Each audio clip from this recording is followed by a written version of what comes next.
Councillor Berman, you're joining us from the beautiful metropolis of Thunder Bay. How are things up there?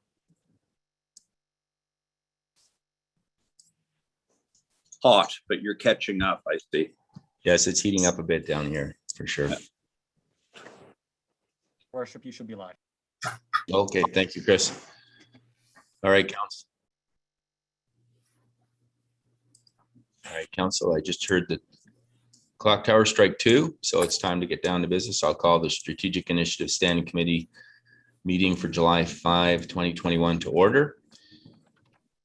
For more than 1,500 years, the First Nations walked upon and cared for the lands we now call home. Anishinaabek, Haudenosaunee, Ojibwe, and many others who cared for their families and communities the way we now seek to care for ours. The town of Collingwood acknowledges the Lake Simcoe Nottawasaga Treaty of 1818 and respects all of the nation-to-nation agreements that have formed relationships with the original inhabitants of Turtle Island. The reality of our shared history, the current contributions of Indigenous people within our community, and seeks to continue empowering expressions of pride amongst all the diverse stakeholders in this area. We seek to do better, to continue to recognize, learn, and grow in friendship and community, nation to nation. And I will now look for a motion to adopt the agenda. And the motion reads, the content of the Strategic Initiative Standing Committee agenda for July 5, 2021 be adopted as amended. Number 1, staff report added 6.2 C 2021-13 input to provincial consultation on municipal codes of conduct. And 2, in-camera session added 10.1, and the item is water agreement negotiation updates. Can I get a mover and a seconder? Councillor Madigan and Councillor Berman, all in favor? And that is carried unanimously. Thank you. And before we move on, I know we have a couple of new staffing announcements, and so I will look to CAO Skinner to introduce our new executive director. Thank you, Your Worship. I'm really pleased that to introduce Amanda Pegg, and I don't know if she's on the line. Yep. Amanda's there and waving. Yes, she's her first day is today, so she's already been in the office. And she's coming to us most recently from Innisfil, where she has been the Director of Shared Services there. And she was instrumental in leading and building the one town, one team shared services approach and a fire consolidation assessment. And I know she provided direct advice to the mayor and several CAOs and council, because I talked to a number of folks from those organizations who gave her glowing recommendations and told us we were lucky to have Executive Director Pegg with us. She's been also the head of human resources in Innisfil and led a number of transformations there. So I think she's going to be great for our talent management approaches. And she was the interim director of corporate services. So she had things like IT, business processes, asset management, legal, clerks, and finance in her portfolio at various times. So she tells me that with her and her husband, they have 3 teenage boys and 2 rambunctious dogs, and her favorite place in the world to be is on Georgian Bay. So I think she's joined the right team. So if you're okay with that, I'll get her to say hello to everyone and give her a warm welcome today. Thank you. Go ahead, Executive Director. Thank you, Your Worship.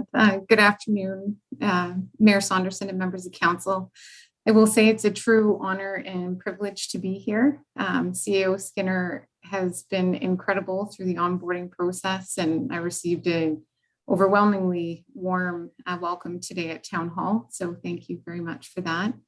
I look forward to working very closely with your executive team and members of council in delivering on council's mandate and strategic initiatives. So thank you so much for the warm welcome so far. And I'm looking forward to meeting each of you, whether that be virtually or in person, once we get past this pandemic. So thank you so much for the warm welcome.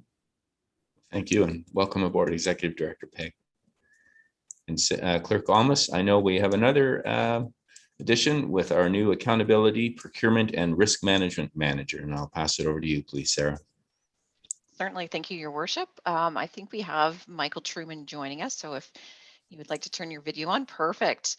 So we are excited to finally be welcoming Michael Truman to the position of Manager of Accountability, Procurement, and Risk Management.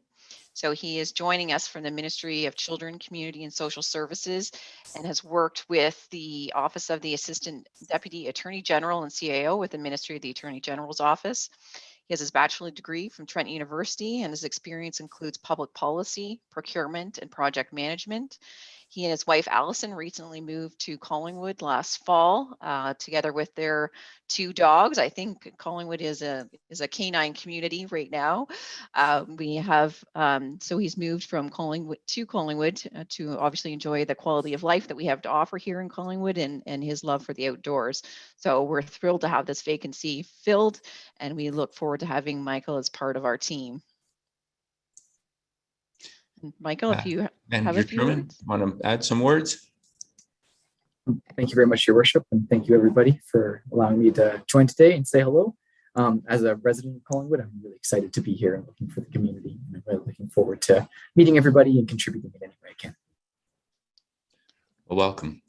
And so we've grown our family by two very important positions, and we look forward to working with both of them in the coming days, weeks, and years. And that will bring us then to declarations of pecuniary interest. Speaking of accountability, are there any declarations today, Council? Seeing none, if you find yourself in that position as we progress, please let me know. And that'll bring us to item 4, which is the interim control bylaw updates. And I will pass it over to CAO Skinner. Thank you, Your Worship. We'll provide, there's a short deck similar to the one we've been using recently. That should come up. Wonderful. Next slide, please. So the resolution from Council to provide these updates each week is presented on your screen. And I did realize that the last bullet point we have not been complying with, which is to show the remaining water supply in single development units and meters cubed. So next week we'll make sure we have the meters cubed as well on the presentation deck. But otherwise, we have updated all of these items, and they're going to come up in the next slides. Next slide, please. So as I think everyone is aware, briefly over the situation, we have a water supply that is safe and available. However, we do not have as much water as we would need to continue at the current growth. And with the chlorine maximized, which was one of the first decisions we undertook with Council, we have several years, but not enough to get to the expected plant expansion. We do know that as soon as Council became aware, Council took a very proactive and transparent approach to seek further capacity and manage that which is remaining. And you'll hear this from all the members of Council and from myself. We've been treating this as an exceptionally high priority as we support our community moving forward. So we used an interim control bylaw, and that's a tool under the Planning Act to temporarily and transparently pause most development so that we could grow as a complete community and make sure we used our water responsibly. So we're starting a land use policy study. We're accelerating the construction of the new plant. We're accelerating interim solutions, and we're seeking water from other municipalities.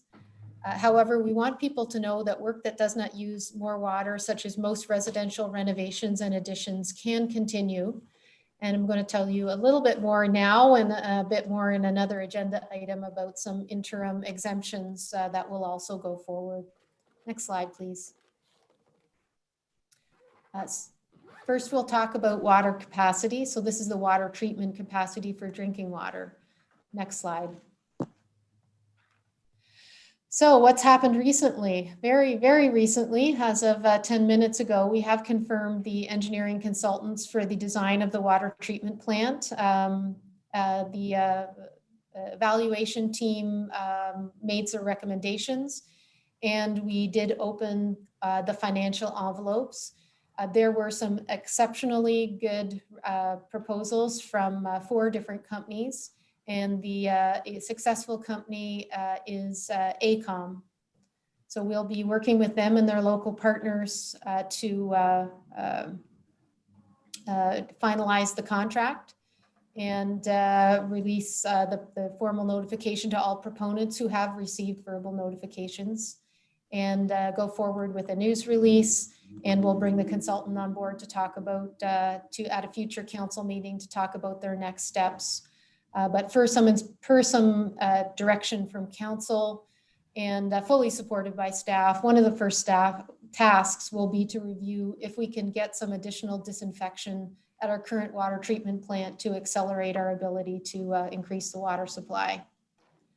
We're still working on some third-party reviews of the chlorine addition options, and we're continuing to refine the agreement conditions for our new Tecumseh water supply agreement.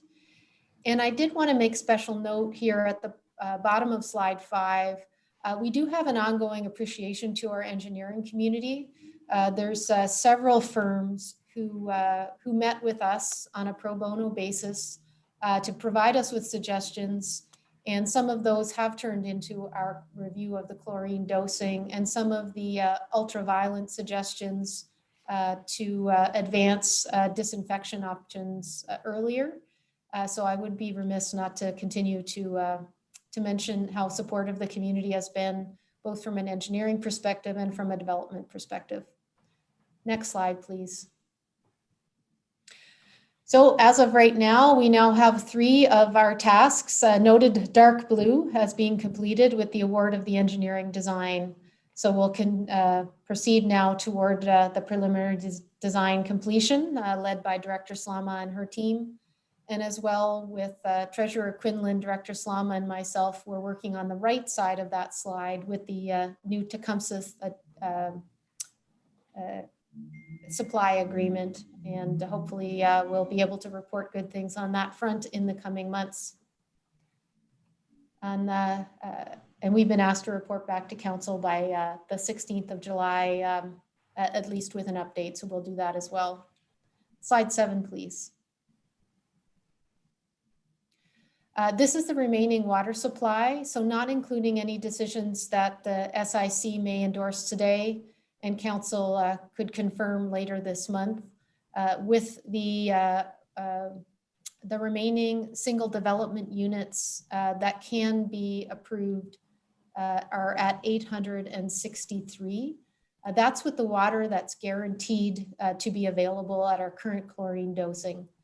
In the summer, we have more units available, but each unit uses more water. So currently winter is the constraint, and we're looking at an additional 863 until we're maxed out at the plant, not including a factor of safety that we've put aside, prudently put aside. Next slide, please, slide 8.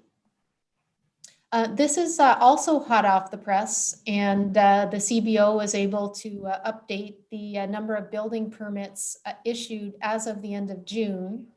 And 2021's permits are shown on the right bar, which is a light gray, if you can see in color. So you'll see that we're not quite, but we're getting toward the number of permits that were issued in 2019 in June, and significantly more than had been issued in 2020. So we'll continue to monitor this as we go through the year, but with some new statistics that are being provided by the CBO, we're able to track the amount of work that's out there for our trades and for our developers from a global basis across the municipality. Thank you. Next slide, please. Here we go. So this is the 12-month accumulated dwelling starts. And so the dashed red line are our 3-year median of dwelling starts. And we now have the June numbers in this chart, which are the solid blue or darker color line. So we're getting up toward our 3-year median numbers. Next slide, please. With respect to the land use planning policy study, there's a couple of updates. Next slide. We're now within the study itself. The study's been awarded. Next slide. So there's a report that is the other agenda item we'll talk about related to water today, which is an exemptions report. And we wanted to extend our appreciation to the development community for those who've put in their applications in the format that we needed them. We did evaluate all the proposed exemptions. And I did want to say that if items were not recommended today for immediate allocation of water, we will retain that information for subsequent decisions that council will make either during or beyond the end of the interim control bylaw. And as I mentioned recently, Meridian, GM Blue Plan, and GLPI have been selected as a planning consultant. We have received their detailed chart showing their consultation deliverables and completion dates. So it is just in the review stage right now. And we have a internal steering committee established. Slide 13, please. And that's it. Lots of work has been underway. And back to you, Your Worship. Thank you. Thank you, CAO. Councilor, are there any questions or comments on the presentation? Seeing none, then we'll proceed to item 5, which is deputations, and 5.1 is year-end financial report. And we have with us today, I believe, Sue Bragg from Baker Tilly. We bring Sue on board, please. Welcome, Sue. And the floor is over to you. Good afternoon, everyone. So in your agenda packages, you have a copy of the draft financial statements. And they are that's on pages 80 to 111 of your agenda package.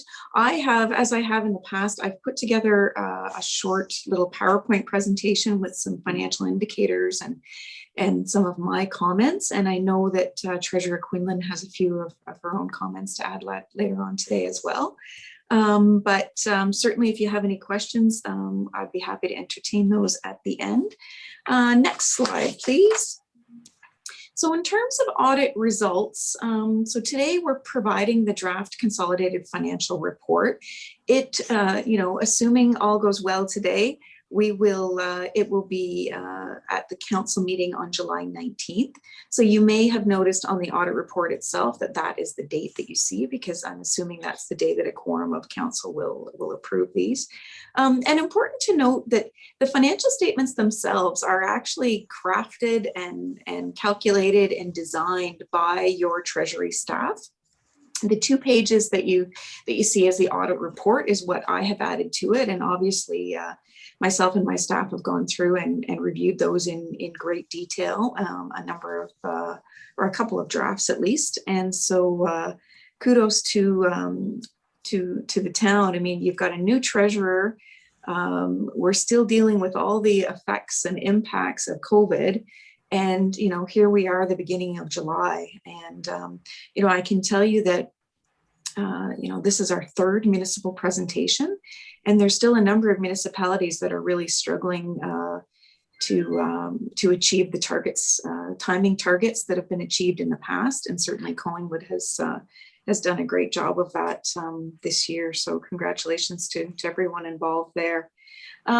So this is a consolidated financial statement. You'll see that noted throughout the statements and the notes. And that's because the library and the BIA are fully consolidated in the numbers that you see here. And it is an unqualified audit opinion, as it has been in prior years. And we will also be issuing a clean management letter. Next slide. So I'm sure as many of you are aware, our audit procedures, we don't have time to look at every dollar and every transaction and every invoice. But I wanted to outline for you, some of the key steps in our audit procedures. And so this year, our interim audit was combined with the year-end audit. It was a remote audit. We performed a review of processes and controls, obviously focusing on 2020 because that was the year under audit. In a lot of our testing, we will cycle through. So we don't test every certain revenue and expense category every year. We have those on a rotating basis. And so this year we looked at parking ticket and bus revenue, obviously pre-COVID, as well as municipal property tax write-offs. For expenditures, we looked at standardized purchases, capital acquisitions, and expense report testing. For payroll this year, we tested an hourly employees. And then every year we look at minutes, bylaws, and general information, investment info, and information technology cycles. For the year-end audit, more specifically, we look at all of the material balances that you see on the statement of financial position and agree those to supporting documentation. We compare budget and prior year to actual results and corroborate any differences with supporting documentation. We also do random audit procedures. So, and those vary year to year. And the idea there is that, over time, the same staff with the same auditors, if you're doing everything exactly the same, the random audit procedures add an element of surprise, but they don't necessarily know what we're going to look at. And my staff have a lot of fun coming up with what those procedures are going to be in any given year. And then we also test year-end journal entries, because that's an area obviously that that could lead or that could, manipulation could be involved. And so that's something we look at every year as well. And we agree a sample of revenue and expense transactions throughout all departments, and make sure that all reserve transfers were either approved in the budget by council or separately approved by council motion. And then also review any significant estimates. If there have been new accounting policies adopted, make sure that those are consistent with the PSAP handbook, and also make sure that the notes to the financial statements are complete and provide accurate disclosure. Next slide. So this is a snapshot of the consolidated statement of operations you will have seen in the draft financial statement. And the one area that I'd like to focus on here, obviously the annual surplus is there. You can see it was about $12 million compared to $4 million last year. Budget had anticipated about $23 million. But the one line I want to look at here, because I'm going to look at operating revenues and expenses on the next slide, is the capital and other revenues. You can see that the budget anticipated 12.8 million, actual was 8.3, and last year was only 2.8. So this area is tough to budget. It's so hard to know, you get a capital project going and you think you're going to complete it in a year or 2 years or 3 years. And sometimes there are delays, sometimes things happen more quickly than you expect. And so this is definitely a tough area to budget. The main reason that the 8.3 was higher than last year is that there was $3.4 million of contributed tangible capital assets this year. And that was a result of the assumption of the Mountain Croft subdivision. Also important to note that the actual figure for 2019 for capital and other revenues included the $2.1 million gain on sale of the airport, which was offset by the increase in the contaminated site expense for the terminals of about $3 million. Next slide. So just digging into, very big picture, but digging into the variances for revenues and expenses. So you will have noticed that net municipal taxation was about $1.5 million higher year over year and $700,000 greater than budget. This was mainly due to supplementary taxes. Government transfers was also higher. That was because of the Safe Restart grant that we received from the ministry. And investment income was also higher. The interest rates were higher in 2020 versus 2019. User charges and other revenue were both lower than last year and budget, and that was due to the impact of COVID-19. Expenses in all categories, and this is consistent with other years. So this is something we've talked about every year. But the actual figures for 2020 and 2019 include amortization expense, but it is not something that's budgeted. And that's a big figure. So, pretty much if you go down every line of expenses comparing budget to actual, it's lower, and that's because of amortization.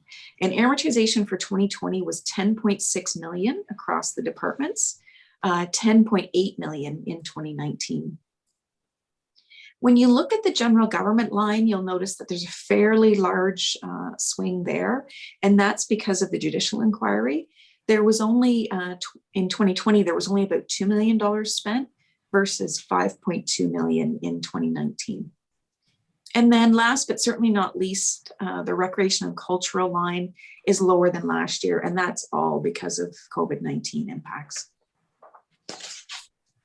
On the next couple of slides, we've just got some pie charts so that you can see how different items break down. So this one is under revenues comparing the 2020 to 2019. So for example, you see there property taxation made up almost 60% of our revenue in 2020. In 2019, that was about 56%. And user charges 27.8% versus 30% last year. And of course, that's mainly because of COVID. User charges, particularly in parks and recreation, were down in 2020 compared to 2019. The next slide is a similar pie chart, but it breaks down expenses by department and compares 2020 to 2019. And you can see there that, you know, with the exception of general government, most of the numbers are pretty consistent to last year. And the reason for the change in the general government percentage from 19.4 to 16.4 this year was, again, the difference in spending on the judicial inquiry. The next slide depicts expenses again, but it segments them by type of expense. So no surprise, the largest piece of the pie here is for salaries and benefits. And then of course, followed by materials, and amortization makes up a big chunk. You can see the orange section there are both pretty large. And that's the, you know, $10 to $11 million I mentioned earlier. That's for annual amortization each year. On the next slide, we're taking a snapshot here of the financial assets section of the Statement of Financial Position. Some of you may think of a Statement of Financial Position is very much a PSAB term. Many of you might think of this as balance sheet that shows all of the assets and liabilities at a point in time as of December 31st, 2020 versus December 31st, 2019. And one of the financial indicators that we've looked at in recent years is your cash and short-term investments as a percentage of operating expenses. The ministry considers anything higher than 10% low risk. The provincial average approaches 25%. And in Collingwood, it's significantly higher than that. It's about 179%, up from 143% last year. The next slide shows the liability section of the Statement of Financial Position, or the balance sheet. And there's nothing really remarkable here. There are a couple of these lines that we'll talk to a little bit more later. The next slide, though, is one that we have talked about in the past, and this is the net financial assets. So this is all of your financial assets minus your liabilities. This is not your total net assets, because your total net assets includes non-financial items such as all of the property and equipment, the tangible capital assets of the municipality. And this is before that. This is the net financial asset line. It's obviously in a very positive position, almost, you know, it's basically about 37.5 million at the end of 2020. And it's interesting because, as you see in this bar chart, the ministry actually considers if you are negative 50% to be low risk. You know, the provincial average is significantly higher than that at 28%, and Collingwood is at 63%. Last year, that was actually 100%, so it's down a little bit compared to the year before. And one of the, I can recall Mayor Saunderson asking me about the net financial assets and the change over the years. So I went back and did my homework on this, anticipating his question. So back in 2013, we were actually in a net debt position of $7.5 million. And now you see we're in a positive position of almost 38 million. Okay, and that has progressed over time, obviously. We were in the negatives in 2013, 14, and 15, and we've been in the positives since 2016, and certainly well into it in 17 and 18. At the end of 18, it was about 30 million. At the end of 17, it was about 11 million. And of course, that's largely because of the sale of Collis and the airport. That helped our net financial asset position considerably. Next slide. So now we get into tangible capital assets. And again, as I mentioned before, the tangible capital assets are not part of your net financial assets. They show below that figure. And one of the things that we look at is the asset consumption ratio. So how much of your assets have been consumed because they have, they're partway through their useful life. And so the ministry considers anything around the 50% mark as low risk. And Collingwood is closer, a little bit above the provincial average of 39% at about 41%. And that's consistent with last year. On the next slide, you see by capital asset category, how much has been used and how much is how much has been amortized and how much is still remaining. So in the area of machinery and equipment and vehicles, both of those are above that 50% mark, which is what is above the ministry average there. In terms of linear assets, we're actually in pretty good shape. Lots of municipalities, it's their roads and their infrastructure, because those are such big ticket items. Those are the ones that you see that are, mostly used up. Not the case for us, more in the machinery and equipment and vehicle area. But next slide. So you've all heard me, many of you have been around the table for a long time. So you've heard me rant on the fact that my favorite note in the financial statements is accumulated surplus. Because what this is trying to convey is that the accumulated surplus you see at the bottom of the statement of financial position, at the bottom of the statement of operations, this 257 million, it does not mean cash, it does not mean reserves. It's simply the difference between all of your assets and all of your liabilities.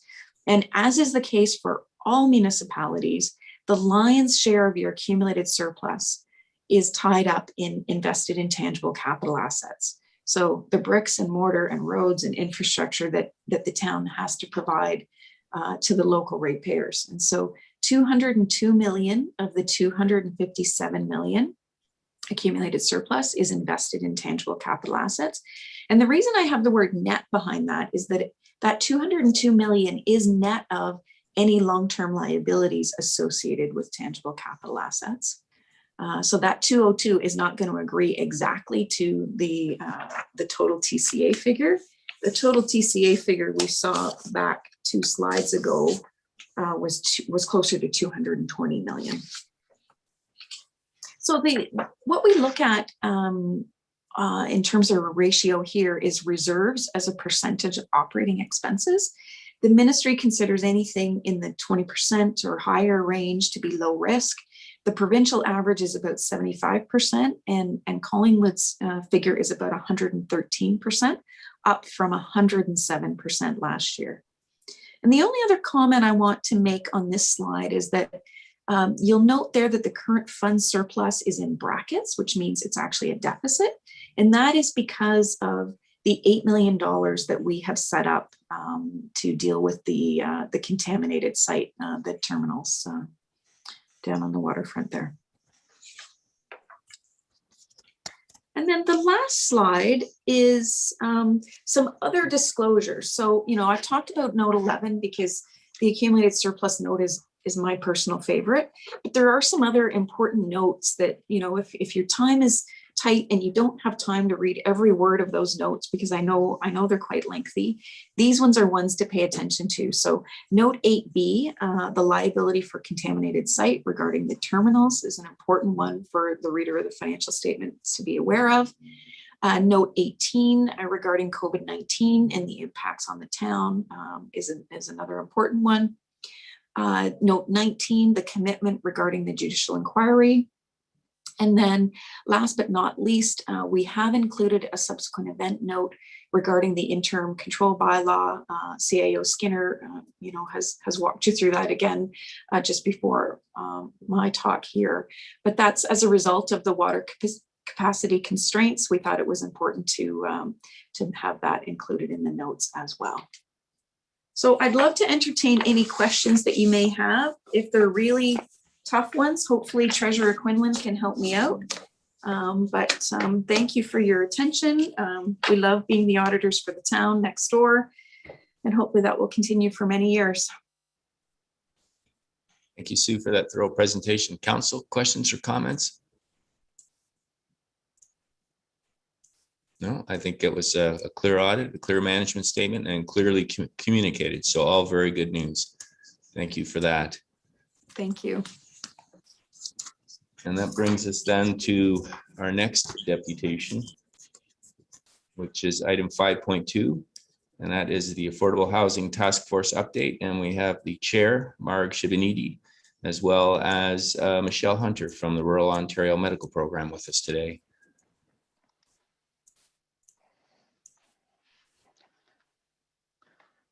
Sorry, Your Worship, I'll just correct you. We do have Nancy Essen as well, and Nancy is our is the chair of the task force. All right, my apologies. Okay, so we've got the vice chair, the chair, and Michelle Hunter from ROMP.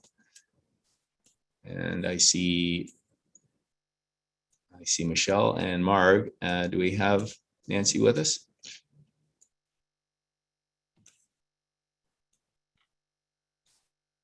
There's Yes. Nancy. Hello. All right, then I will hand it over to the three of you. Welcome, and you have 10 minutes. Go ahead, please. Thank you. Good afternoon, Mayor and councillors, and thank you for having us here today. The task force has had a few presentations on urban economy forums in the Habitat and Towns, including the local steering committee, and has discussed ways that we can further each other's work. We have welcomed 2 new members to our committee. We had 1 resignation, and the task at hand is large, as I think we all understand. So we're happy to welcome Jane Walker and Steffi Dawn Williams as members of our task force. We have divided into 3 subcommittees. So the full task force meets bi-weekly, and the subcommittees continue to meet bi-weekly on the alternate weeks.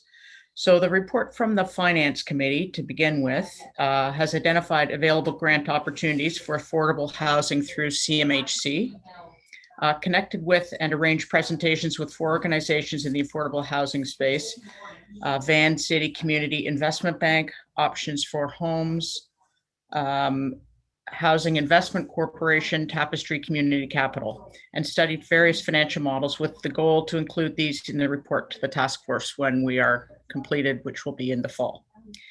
The second subcommittee is the Policy and Procedure Subcommittee, where we have researched appropriate planning consultants with the expertise. We've put out an RFQ. We've had 2 of the identified 3 have declined our invitation. So we're hoping the third one will.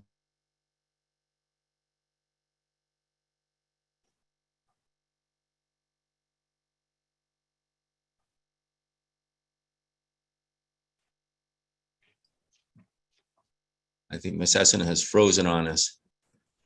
To determine how to increase rental stock by increasing the number of accessory apartment units, also known as AAUs, developed within the town.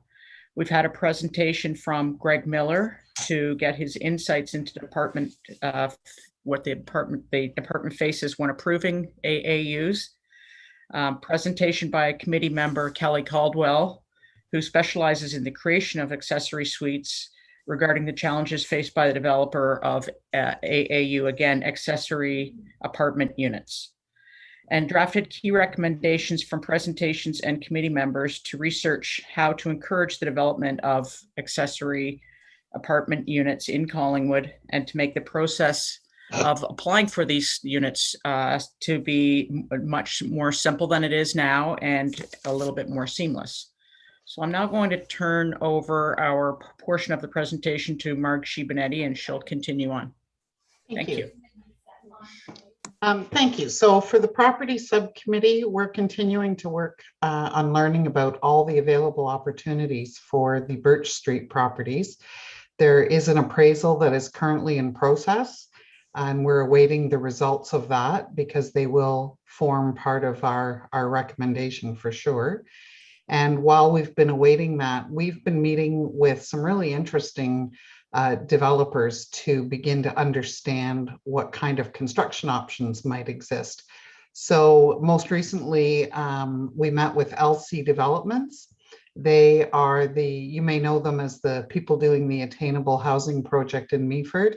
They're also doing one in Markdale, Gravenhurst, Bracebridge. So they're a traditional frame-built builder with a unique approach to building ownership attainable housing. We met with Ellis Don Community Builders who build using container housing, and they are interesting in that they do everything from beginning to end. So from pre-consultation right through to the day they hand you the keys. We also met with Northern Shield Development Corporation. They build using container homes and often even use shipping containers, have done some very successful attainable developments for rental, and again, offer services from beginning to end, including some interesting financing options. And we have more speakers coming up that we're very excited about. So we're really growing our knowledge base so we can give you the best recommendations in the end of the day. I would want to mention that we've included the SCADA Regional Housing Subcommittee in all of our presentations, and we in turn have been invited to all of theirs. So there's a lot of learning going on. Everybody's getting to know a lot about the options and solutions. So the task force, going back to the policy committee, we've also researched and discussed at some length the need for a town-wide community improvement plan for affordable housing. It's already become clear to us, even though we're not ready to make all recommendations, but it's become clear to us that the vast majority of municipalities have community improvements in place. So when you're looking at incentives to encourage the development of affordable housing, which may be financial incentives, it may be things like reduction or forgivenesses in parkland or parking, waiving development charges, anything, all of those tools, in order to enact them, you need to have a community improvement plan. Collingwood's official plan does reference SIPs, and the mechanism is there to be able to do one, but in order to proceed, it would require doing some study, setting the frames of reference around that, holding public meetings, and ultimately council enacting a bylaw. So it can be a bit of a time-consuming process, and our committee is concerned that if we wait until we bring recommendations to you in late fall, early winter, and then we lose a period of time over the holidays, and then we start the process of developing a SIP, that we are delaying something that is inevitably going to be needed. So after doing a fair amount of discussion, we took that recommendation to the task force. The task force has agreed. So we are recommending to council that you initiate the process to prepare and implement a town-wide affordable housing community improvement plan, SIP, as a tool to incentivize the development and retention of affordable or attainable housing in the town of Collingwood by both public and private sectors.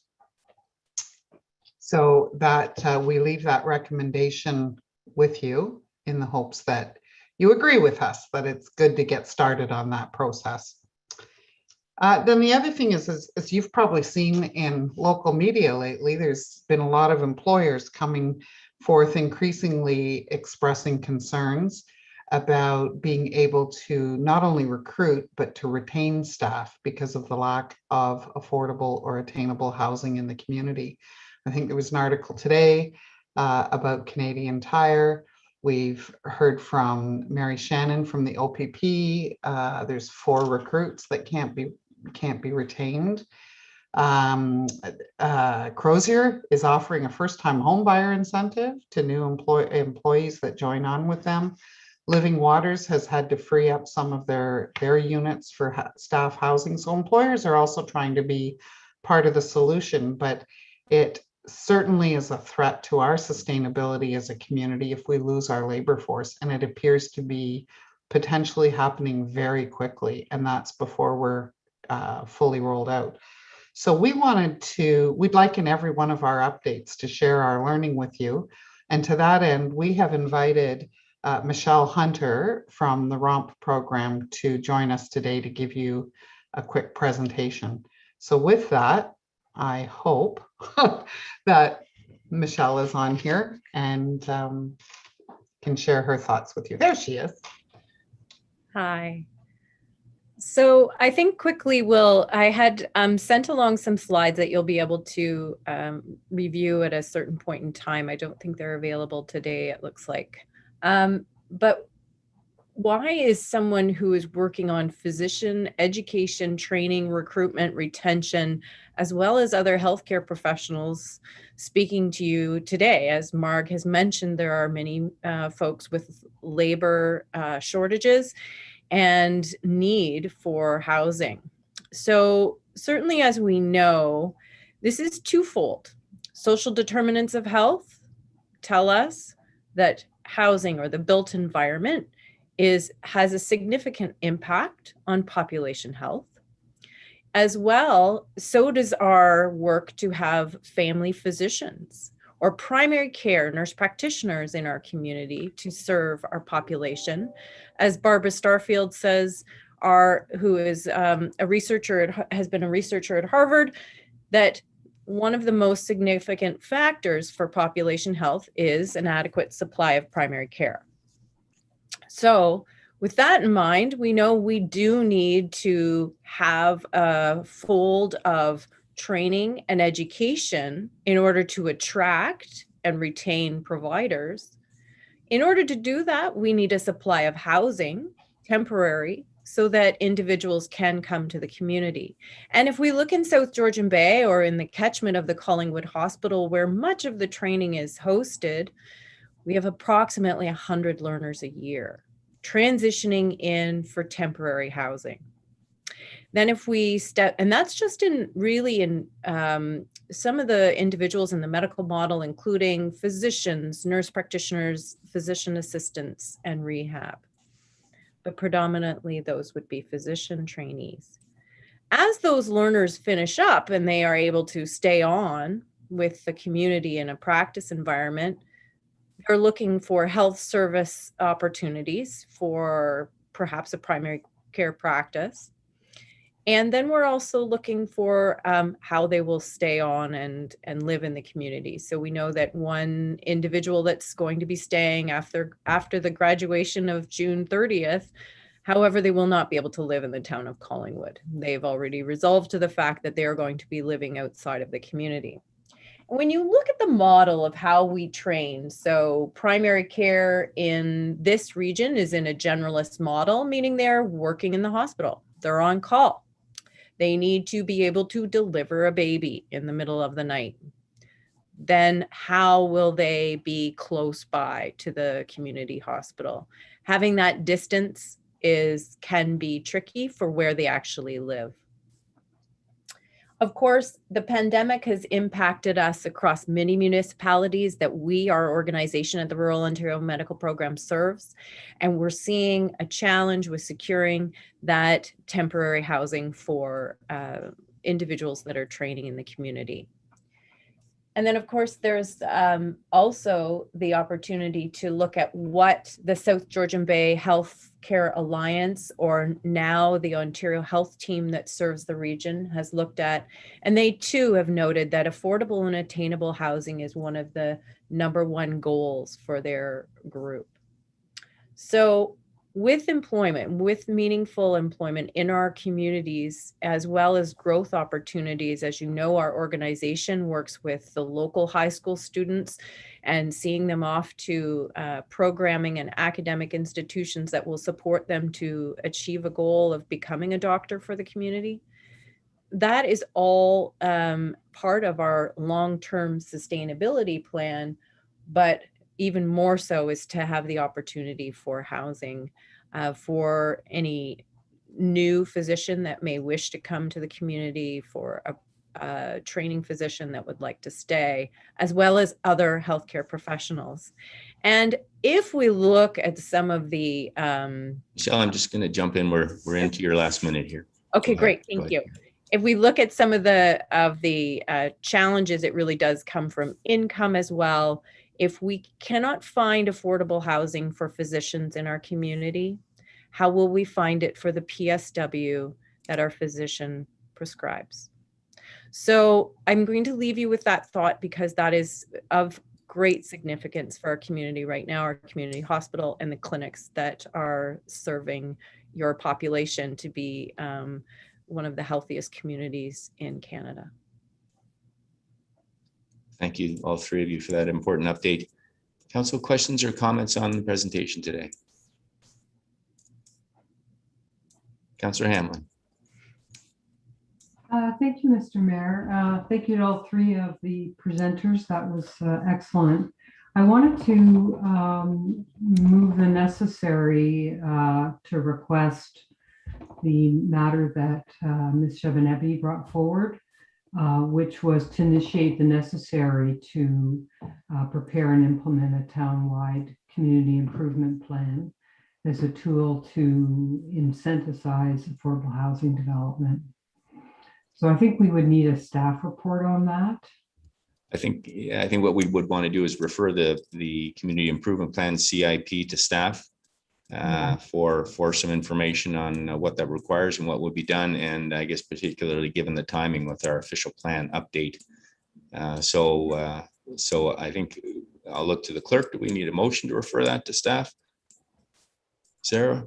Yes, Your Worship. All right. So I think you've got a seconder, and Councillor Jeffrey, Councillor Hamlin.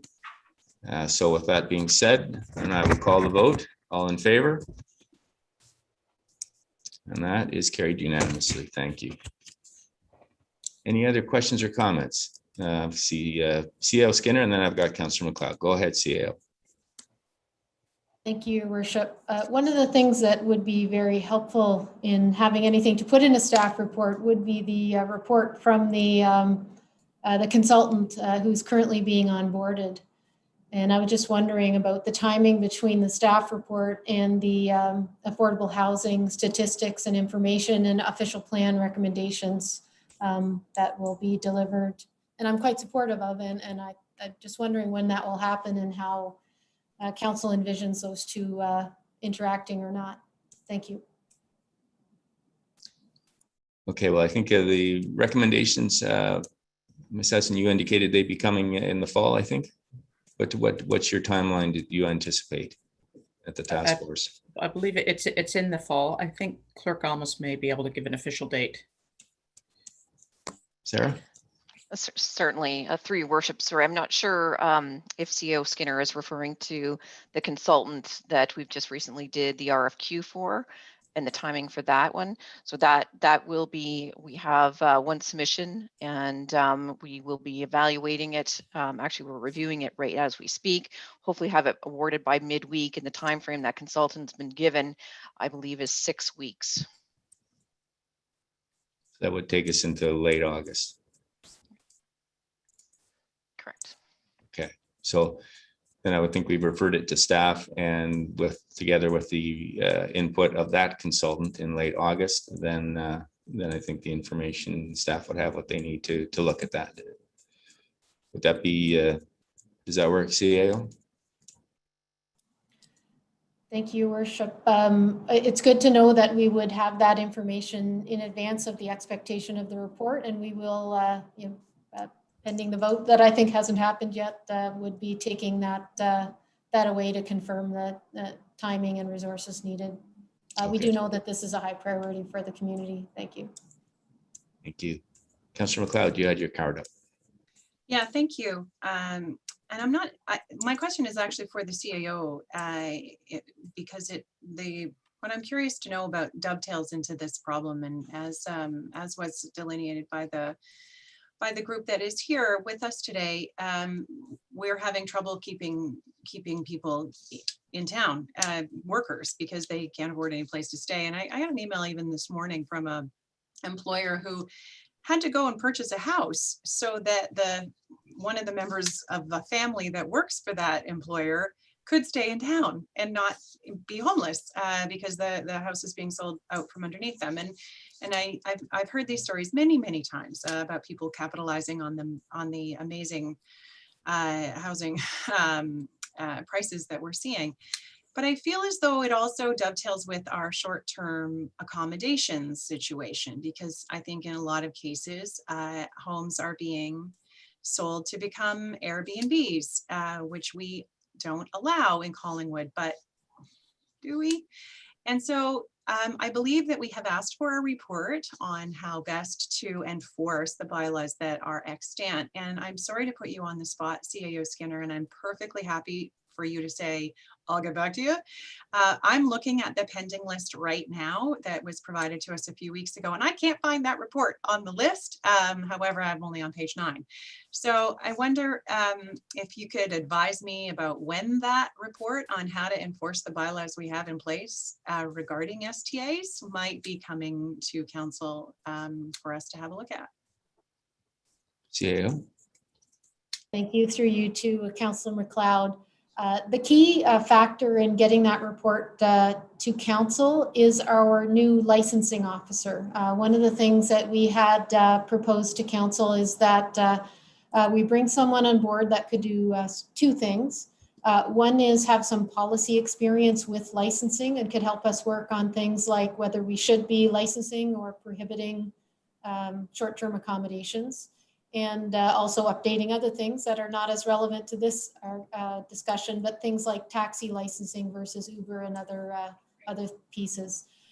So that I know has been initiated, but the advertisement to get the new person is not out yet. We have, however, been moving back to more enforcement of the STAs where complaints are received. So our bylaw folks are now getting back into, as COVID ramps down, they're ramping up other things, including orders and things that related to short-term accommodations. So I'm hopeful that we would have a report on next steps with respect to STAs this calendar year, but it would be late in the year. But I just did want to clarify, it doesn't mean enforcement's not happening. It's just the report on what would be the next step, be it prohibition, licensing, or what is recommended. Thank you. Thank you. Follow up? No, that's great. Nope. Thank you. Okay. Any other questions or comments, council? Seeing none, thank you very much to the 3 of you for bringing the update and the important work that you're doing. So thank you. And this brings us to item 6, staff reports. And item 6.1 is C 2021-12, selection of voting method for the 2022 municipal and school board elections. I'm going to pass it over to Clerk Almas, and I understand that Chris Sargent will be making a presentation today as well. Yes, thank you, Your Worship. So Chris will be providing our coordinator of clerk services the presentation today from the public engagement that we received. So Chris, if you would like to share your screen. And good afternoon, everyone. Thank you very much for having me here today. I'm going to be speaking to you about the selection of a voting method for the 2022 municipal and school board elections. And hopefully by the end of today, we'll have official recommendation from the standing committee for the method of voting for the upcoming election next year. As a little bit of background, so the Municipal Elections Act does permit the use of alternative voting methods. So that's methods of voting other than your traditional paper ballot. That includes options such as internet voting, voting by mail, the use of electronic tabulators, and a combination of those sort of options. Council are officially required to pass a bylaw by May 1st of 2022 for this upcoming election. So we're coming to you within plenty of time to hopefully allow us to get that RFP for election services based on the method that is selected and have those election procedures in place with plenty of time. In 2018, the town of Collingwood used internet and telephone voting. Prior to that, it was vote by mail that was used for all those elections.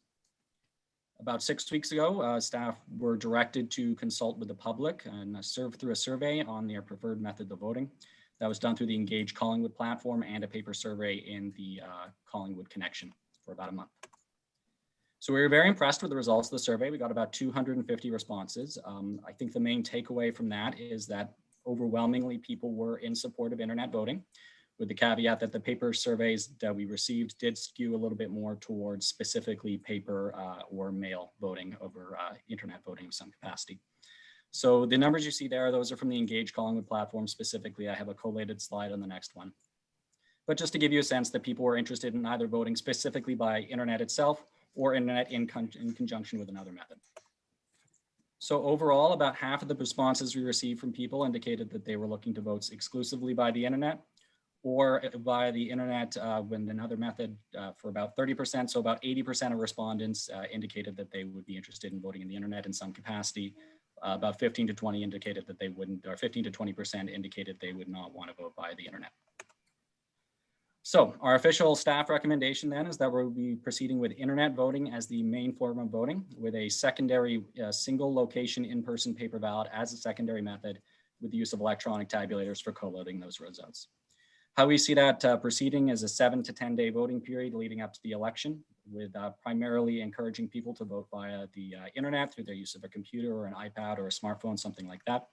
But there would also be that in-person voting center in a prominent location in town, which is yet to be decided, which would allow those people who don't have the necessary technology or are more comfortable voting via the traditional paper ballot to do so.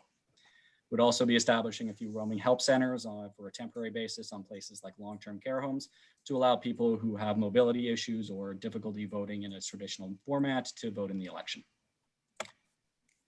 So why are we recommending a combination of internet and paper voting? I think first and foremost, people did indicate through the survey that internet voting was a preference for them overall.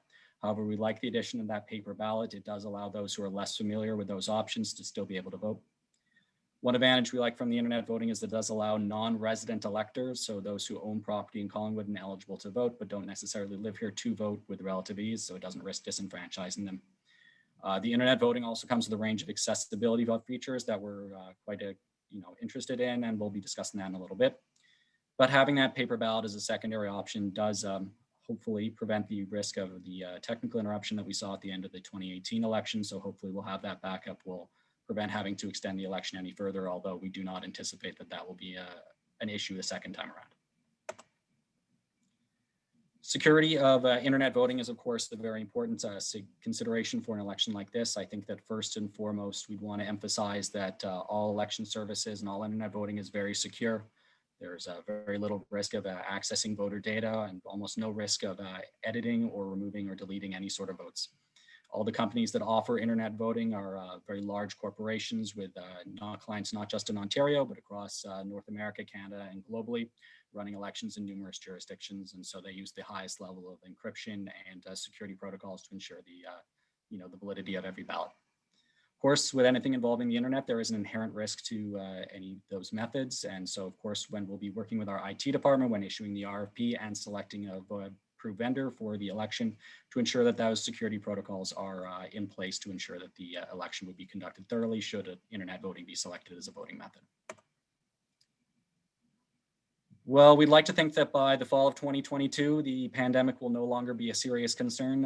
I think it's probably realistic to expect that there will be some measure of protocol still in place, some restrictions still required by the province or other health units. Obviously, we're keeping that in mind as we're developing our election procedures. So there's a couple ideas that we have based on other municipalities that have gone through by-elections during this pandemic. So obviously the health and safety of the residents and the voters is of the highest standard and highest importance to us here at the town of Collingwood. So we'd be looking at a couple ideas, including the hiring of a sanitation officer specifically devoted to make sure that everything is clean and that those physical distancing protocols, should they still exist, are enforced. There's also the option of having a drive-through voting site that this has been piloted at a couple other municipalities, which would be very similar to anyone who's received a vaccination during the last few months, that it would just be very simple. People would drive up to a voting location, be handed a sanitized iPad through their window, they can register to the vote and then vote in their car without having to leave their vehicle, and then they can drive away. The response from that has been very positive from what we've heard. Accessibility is, of course, very important. We want to make sure that everyone who is eligible to vote in this election is capable of voting and has the means to do so. We did consult with our Accessibility Advisory Committee at their meeting in May. We presented those same alternative voting options the council were briefed on at back around the same time. We'd hoped to get into formal recommendation from them at their June meeting. Unfortunately, that meeting ended up being canceled due to lack of quorum. So while we don't have a formal recommendation, we did speak with them, correspond with them informally through email, and their informal recommendation is to proceed with the internet voting for a number of reasons. There's a large number of accessibility features that make internet voting quite accessible. Those includes the ability to increase font size, audio prompts, compatibility with screen readers, read speakers, touchpads, and sip and puff devices. As I said, we'll also be employing the use of roaming help centers at long-term care centers and other locations to assist individuals who have difficulty voting for accessibility reasons. There are environmental considerations to any election method that is selected, of course. We've selected a method or recommending an election method that we think has a relatively low environmental impact. However, we would be slightly higher than what was done in the 2018 election with the addition of that in-person voting site, primarily through the extra vehicle trips that we required for people traveling back and forth from the voting site, and the addition of that paper waste from the production of paper ballots. Although we will emphasize that overall an internet and in-person combination vote would be considerably lower of an environmental impact than a strictly in-person election would be. With regards to next steps, so hopefully we'll have a formal recommendation from committee for their preferred voting method so that we can bring a bylaw to council on their next meeting on the 19th, with the idea of issuing that RFP for election services in September. The clerk is required to establish the election procedures by June of next year. Some other very important dates to keep in mind, the nomination period will open May 2nd, 2022 and close August 19 of 2022. And most importantly, the election itself will take place on October 24th, 2022. So that's it for me, and I'd be more than happy to answer any questions you may have. Thank you very much. Thank you, Chris. Before I go to council, I will look to the clerk. Is there anyone in our audience, Clerk Amos, who would like to comment on the report we just received? Certainly, Your Worship. To remind our audience today, if you wish to speak, please press the raise your hand feature at the bottom of your screen. If you're contacting us by a telephone, please press *9 and we can unmute you, and then you'd press *6 to speak. And at this time, Your Worship, we have no one. Oh, we do have one individual. It looks like Mr. Matthew Pretty would like to address the standing committee. And Mr. Pretty, if you press *6, you can unmute yourself. Good afternoon. Thank you for taking public input. Obviously, with the committee meetings and with internet accessibility, it's a perfect combination. With the anticipation of the new internet connectivity for citizens of a municipality, of a city, of a town, of regional areas, what would you recommend as an adoption to tell the general public, like the age for voting, for example? Is that 18 and over? Is it 19? In the newsletter, there's a digital address newsletter. I call it digital address these days, digital addresses. Is that newsletter going to have information for households, for individuals? Should individuals sign up for the newsletter to be in connectivity with the municipality to take direction for things like voting, internet-related connection? what can we do as citizens to be more in connection with our digital addresses, such as voting? What should we prepare for? Should we all have a tablet or a smartphone? Do you recommend that, you know, this is the new wave? Should we all have a tablet in the home to be shared? What is the voting method here? Smartphone, tablet, or desk processor? Thank you. Thank you, Matthew. And that's been the topic of discussion before the report, and I'll look to Clerk Thomas. Thank you, Worship. So based on what Council's decision is going to be here today, there will be lots of communication on what the approved voting method will be beginning the end of this year and into 2022, our election year. Regardless, if an individual doesn't have a smartphone or a tablet or a desktop computer, we will continue to have essentially a polling station available, same as we did in our 2018 election, available at most likely our library, but a place to be determined, such that individuals can come in and be directed on how to use those the pieces of equipment. So whether we generally had either a large screen computer set up or a touch screen iPad at the voting center. So we want to make it as easy as possible. And if the paper ballot is approved for a voting location, that would be also together with an iPad or a computer at the polling location, there will be a paper ballot as well. Thank you, Sarah. Okay, I understand. So the resource center is your main hub of connectivity then? Like there's obviously people that can assist with the machines.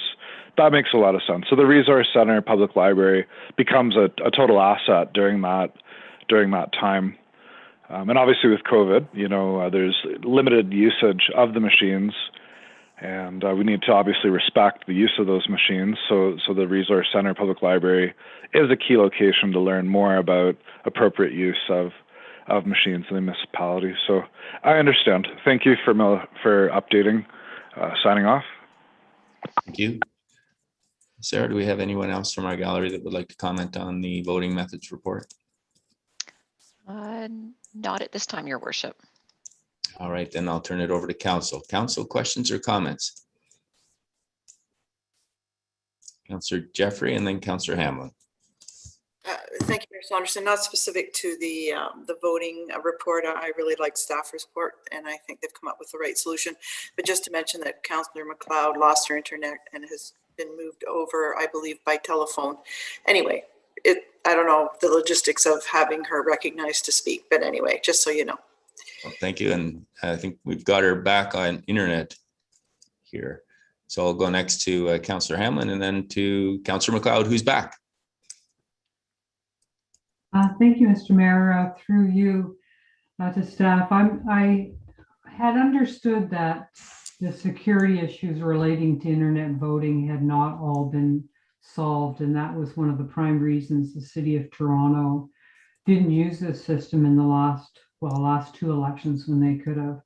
Can someone address that, please? Who would like to address that? Clerk Thomas? Certainly. So we have, staff have attended together with our member municipalities across the province. There's been a number of demonstrations by the various vendors. So one of the reasons why we want to get out of the gate a little bit early is some of the quality vendors only have a certain amount of capacity. And we know that there has been confidence in their security levels right now, but as Chris indicated in the presentation, you know, hackers do exist. They are getting smarter.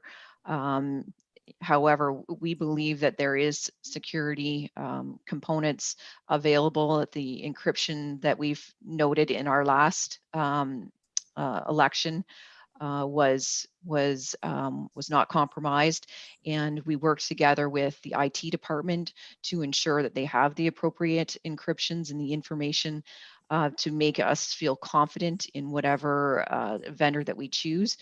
So staff at this point have confidence that the vendor that's chosen will have appropriate securities in place. Follow up, Councillor Hammond.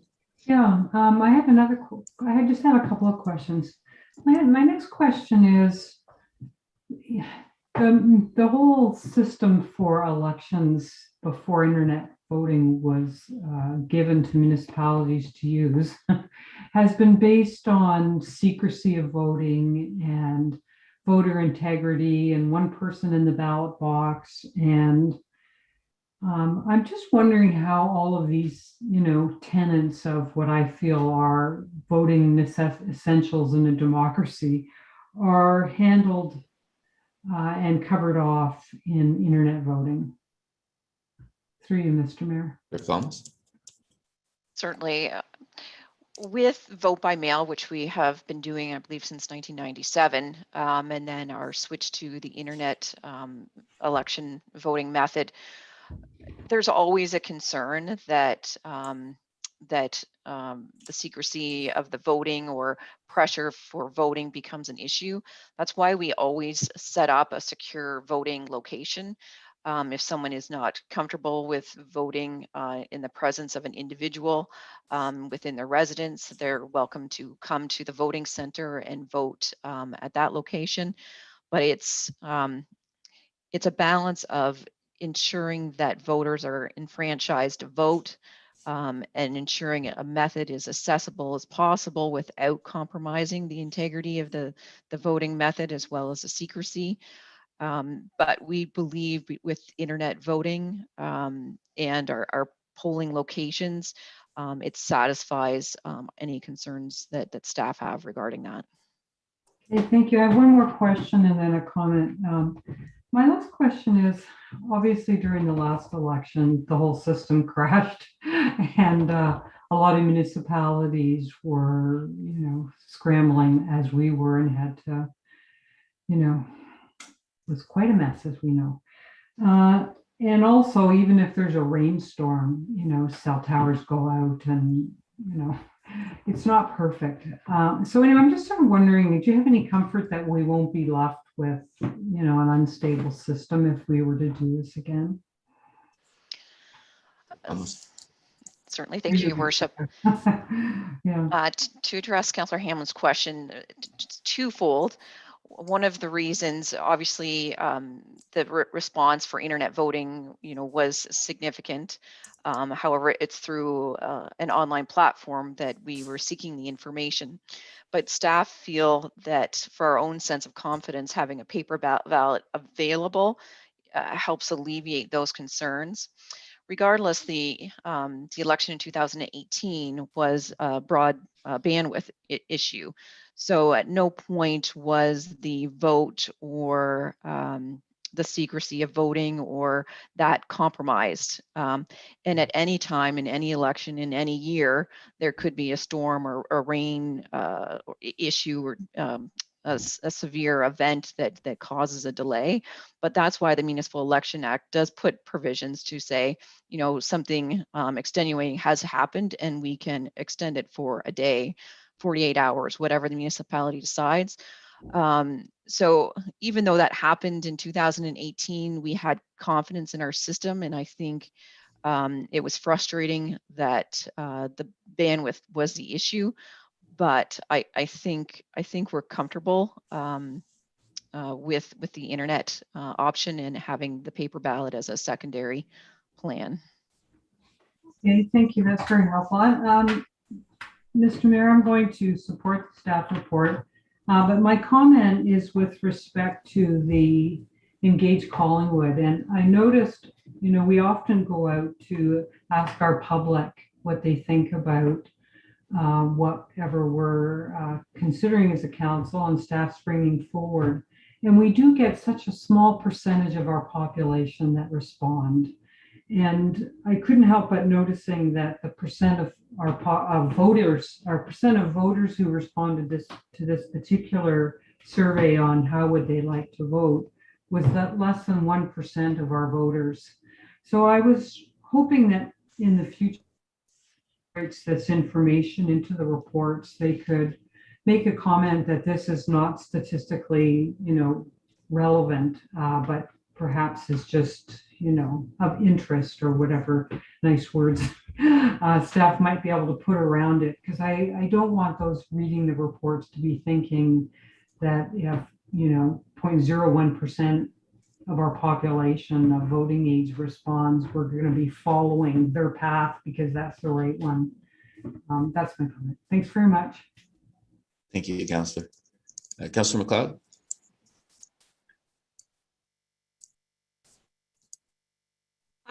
Thank you, and thank you for the technical assist from both Stephanie and Chris. I really appreciate your help.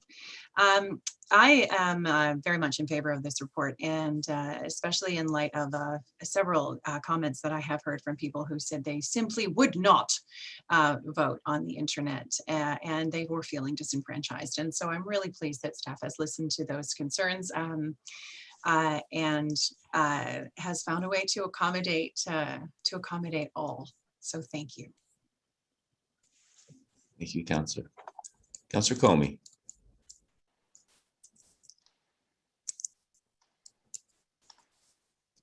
All right, guys. Oh, thank you. Thank you, Mr. Mayor. I'll be brief. Through you to Clerk Almas.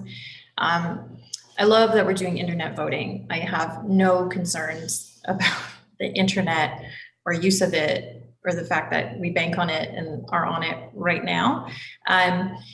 I think my point is too, I think it very much encourages something that I don't think was on the report, but we absolutely need to continue to monitor and pay attention to, and that's overall voter turnout. I mean, the overall trend in municipal elections is not upwards. In fact, the whole concern with even having enough people to run at all or take interest. So I think it's important that as a council, as we move forward, we embrace and encourage voter turnout, period, and not muddy waters with like, is it safe? Make sure people are getting the information with how to do it. Clerk Services did a wonderful job, in my opinion, last time with the portable iPads and helping our seniors out where they needed it. But I think as we move forward closer to election time, it'd be great to revisit some of those numbers. What was our overall voter turnout? How did it compare to other municipalities? I think you shared that information with us before, and just in general, be really concerned if we continue to trend downwards. And accessibility and ease of voting makes all the difference. That's people's lives now. I mean, we pay by our phone, we live on them. This is, I can't see it being anything but the future. Plus, there's a huge environmental upside to all of this. So I thank you for the report, and I would have agreed with the overall response, which was wholly in favor of internet only, except for accessibility needs. Thank you. Thank you, Councillor. I think we were 51% in 2014 and 48.5% in 2018. And we were one of the highest municipalities in Simcoe County and certainly well above the provincial average. So we have a very engaged community. Councillor, any other questions or comments? Seeing none, I'll read in the resolution then. That staff report C 2021-12, selection of voting method for the 2022 municipal and school board elections be received, and that council approve the implementation of a hybrid internet and paper ballot system with the use of tabulators for the 2022 municipal and school board elections, and enact the necessary bylaw to put into force and effect the approved alternate voting method. Can I get a mover and a seconder, please? Councillor Berman and Councillor Jeffrey. We'll call the vote then. All in favor? That is carried unanimously. Thank you. And that brings us to item 6.2, C 2021-13, input to provincial consultation on municipal codes of conduct. And I will look to Clerk Almas to take us through this report. Certainly. Thank you, Your Worship. All right. So staff have put together a report that puts together some comments that we feel could be put forward for the Code of Conduct consultation that's happening across the province. So if we go to our first slide, a bit of the background. Obviously, in November of 2020, the Judicial Inquiry report was released with recommendations including changes to the Municipal Act and Council Codes of Conduct. In March of this year, the province launched the consultation with the municipal sector to strengthen council members' accountability. So following that announcement of the launch was when, through Mayor Saunderson and council, endorsed a recommendation that was sent to the province requesting that the Code of Conduct consultation be expanded and not just limited to respectful, safe workplaces.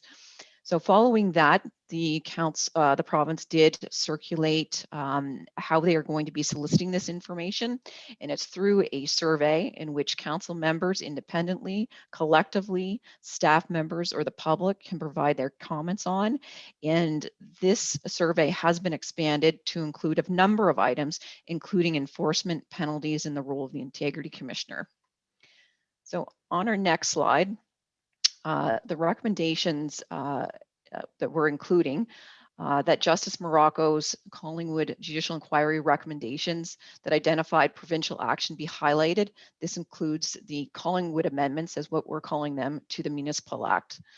So this survey, that a survey response be provided on behalf of Collingwood Council, with a response is supported in this staff report, be forwarded to the various provincial ministers, and the CJI report recommendations included in that.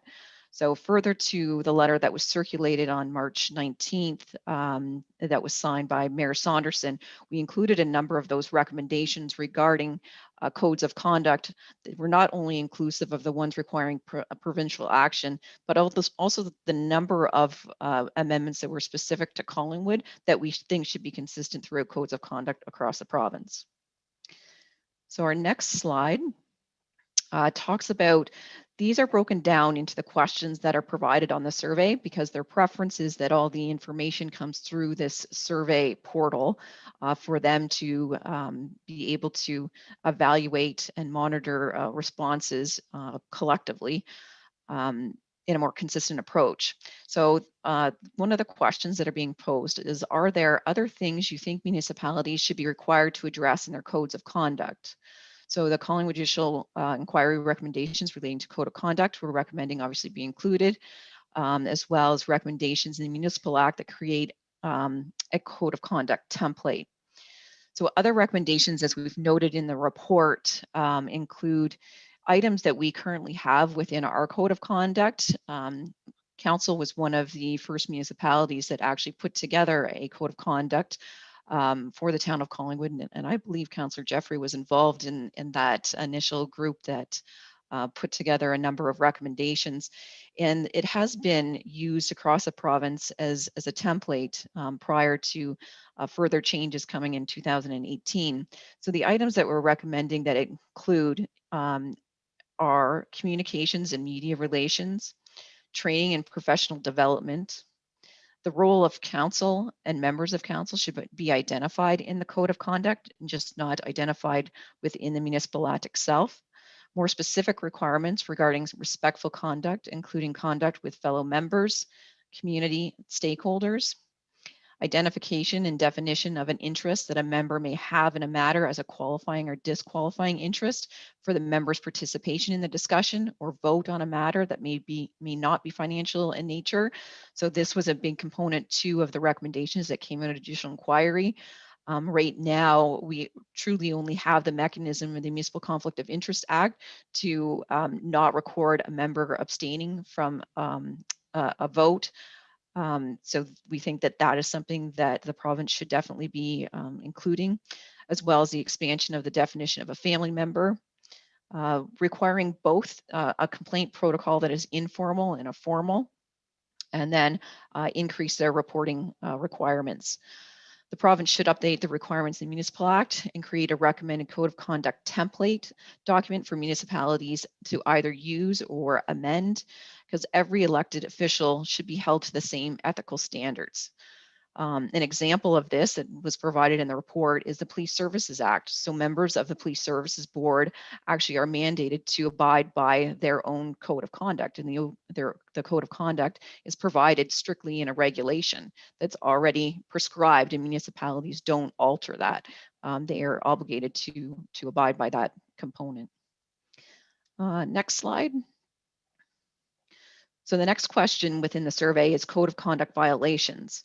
So their question specifically relates to AMO, so that's the Association of Municipalities of Ontario. They provided a number of recommendations to the province early on this year that helped establish their need to have a consultation on future revisions.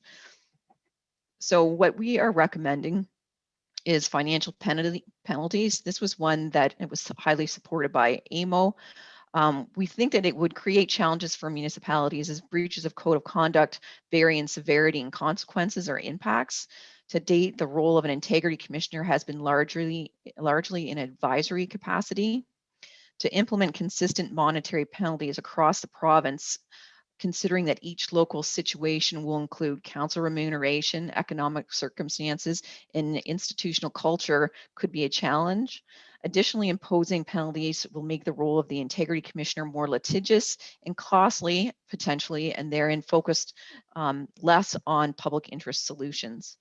However, if the member received a financial gain or the municipality incurred a financial loss, a sanction to impose repayment of such amounts should be required. Regarding suspensions for certain violations is recommended by AMO where a member's participation in a meeting or meetings is immediately or imminently likely to make response to emergency situation or other health and safety threat very challenging or impossible. This recommendation is narrow and limiting in staff's opinion. Options such as those available for school board trustees found to breach their code of conduct could be considered. So under the Public Education Act, there is requirements, again, for a school board trustee that are different than what a municipal council representative would be required to abide by. These violations include censure, barring the member from meetings and or sitting on one or more committees of the board for a specified time. Council does have the authority to appoint and revoke appointments. However, including this sanction within the legislation and without a 2/3 motion of reconsideration would give councils more flexibility and confidence in undertaking such action. So if council decided to remove an individual from a certain board or committee, basically a motion was provided to require that individual to be appointed to the committee. And if you're reconsidering that within your term, you would require a motion to reconsider. So there should be flexibility in items such as that. The next one, again, it works off of the Code of Conduct violations regarding to removal of office. So removal from office in circumstances where the most significant breaches of code of conduct are found. While this recommendation is supported, significant concerns exist in how and who could implement it, including the cost and length of the process, clarity of the steps that would be involved, and how an application to a court would be initiated, including how political considerations can be mitigated. Further, it's not known what would happen during an election period and whether if a member is removed, they can appeal or run in future elections. The province should consider whether there should be a provincially consistent decision-making body for impactful decisions such as the removal of a council member from serving and other major sanctions such as financial penalties. The question regarding better training and standards for integrity commissioners is strongly supported, including that the Ministry of Municipal Affairs and Housing provide funding and resources. The municipality is required to indemnify its integrity commissioner, and there can be a lack of confidence in the advice, training, or investigative practices of an integrity commissioner. Not all integrity commissioners have a legal background or expertise. There are also a limited number of integrities across the province of Ontario. Ensuring that all integrity commissioners are required to receive the same training and adhere to the same appropriate standards may help increase the confidence of the council, the public, and staff. The province should also consider hiring or engaging a provincial auditor in ongoing audits of decisions by integrity commissioners to further enforce provincial norms and standards and improve council and public acceptance. Otherwise, the Collingwood Judicial Inquiry recommended that the municipality actually hire an auditor, which adds costs again and potentially furthers an inconsistent municipality by municipality approach. Our next slide regarding question 5 again pertains to maintaining of code of conduct review tribunal or a panel. So requiring municipal councils to improve sanctions on one of its own members can be challenging, even if it's recommended by the integrity commissioner, and that's the current approach. The province should consider a tribunal or panel of peer municipal council representatives to consider recommended sanctions for breaches of code of conduct. Alternatively, we recommend removing the power for municipal councils to require the recommendation of integrity commissioner to be the final decision.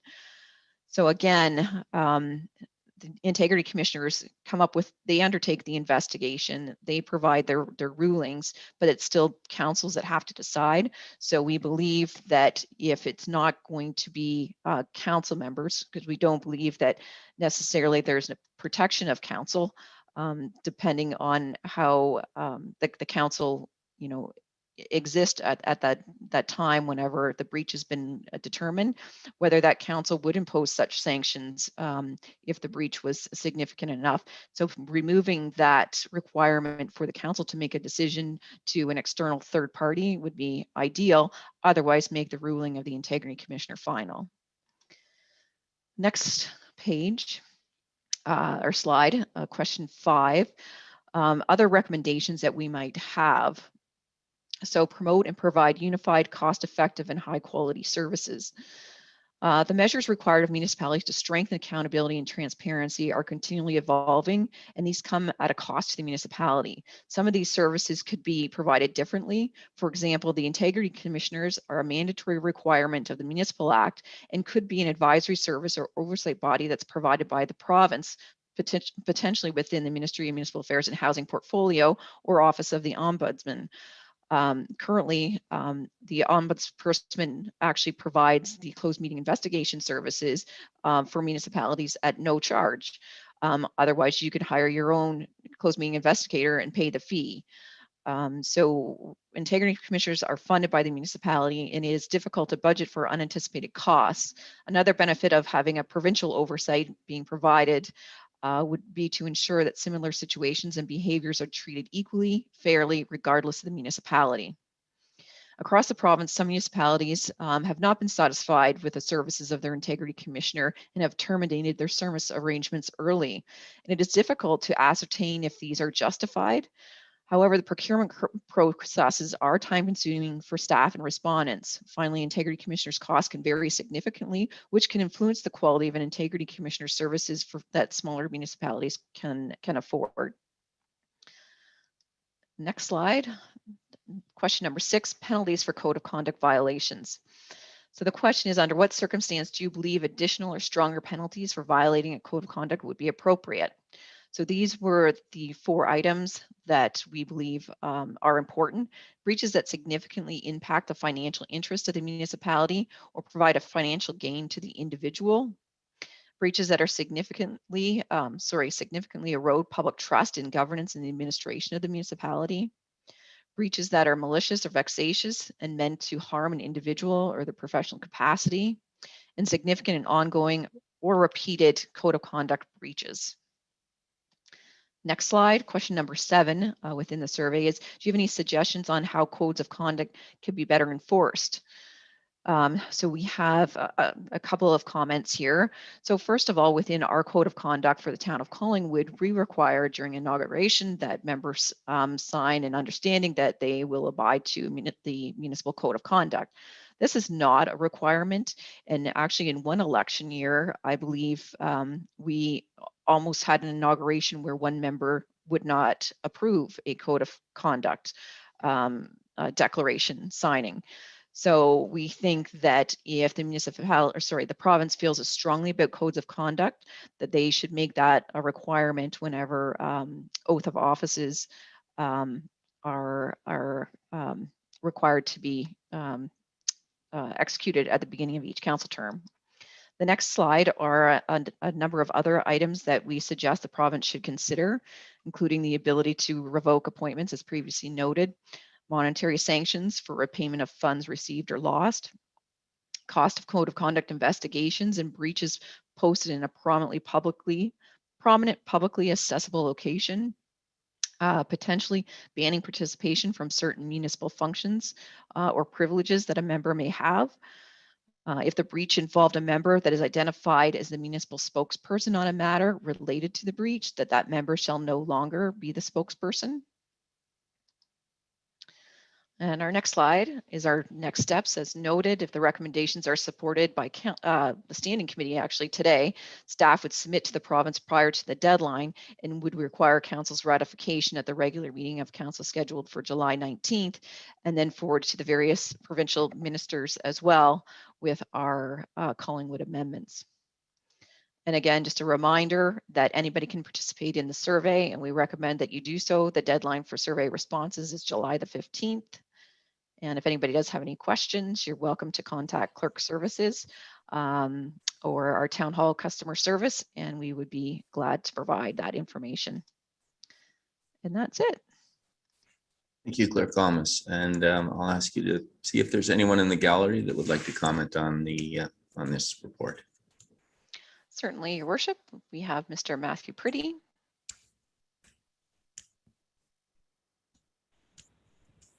Matthew, go ahead. Yes, this is quite interesting. I know that in college and university, a person could attend college or university to work in a municipal office or city hall office, and obviously the work is of great interest.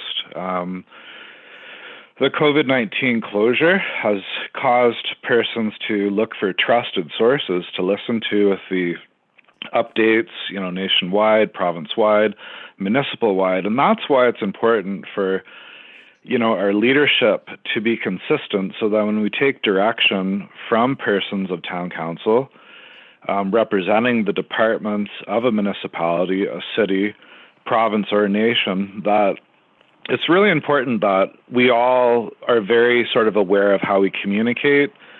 As citizens, like myself, I am a citizen of this town and municipality.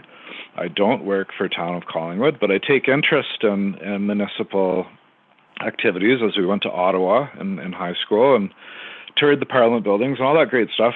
But I guess what Clerk Almas is trying to explain here is that these are updates regarding, I would have to say, something to do with how we interact using digital communication methods. I just want to ask Clerk Almas is that when town hall persons working for the town hall employed, town council or department people, do you recommend that they edit letters or communications with other persons in their department or work alone when communicating between departments? Like, do you recommend that the secretary reviews people's letters and information, or does a person solely privately construct those letters in their professional capacity when interacting regarding, financial and future development of town?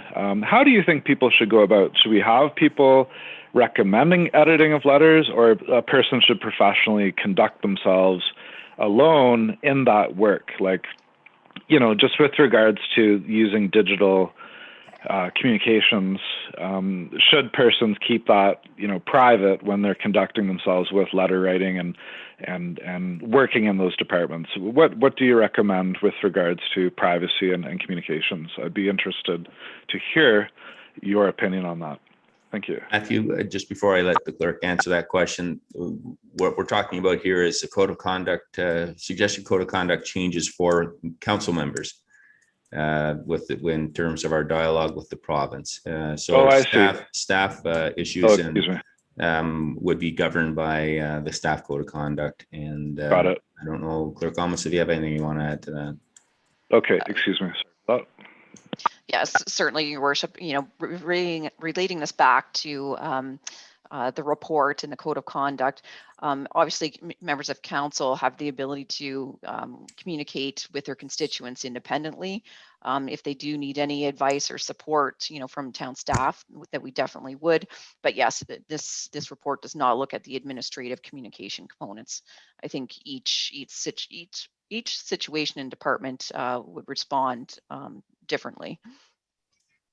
Thank you, Sarah. Do we have anyone else from our gallery that would like to comment on this report?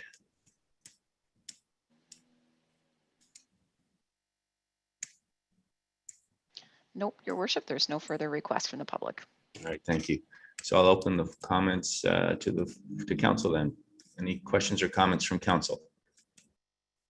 Councillor Berman, and then Councillor Doherty. Thank you, Mayor Saunderson. Just a couple of comments, all positive. I thought this was an excellent report. It probably likely wasn't an easy one to do.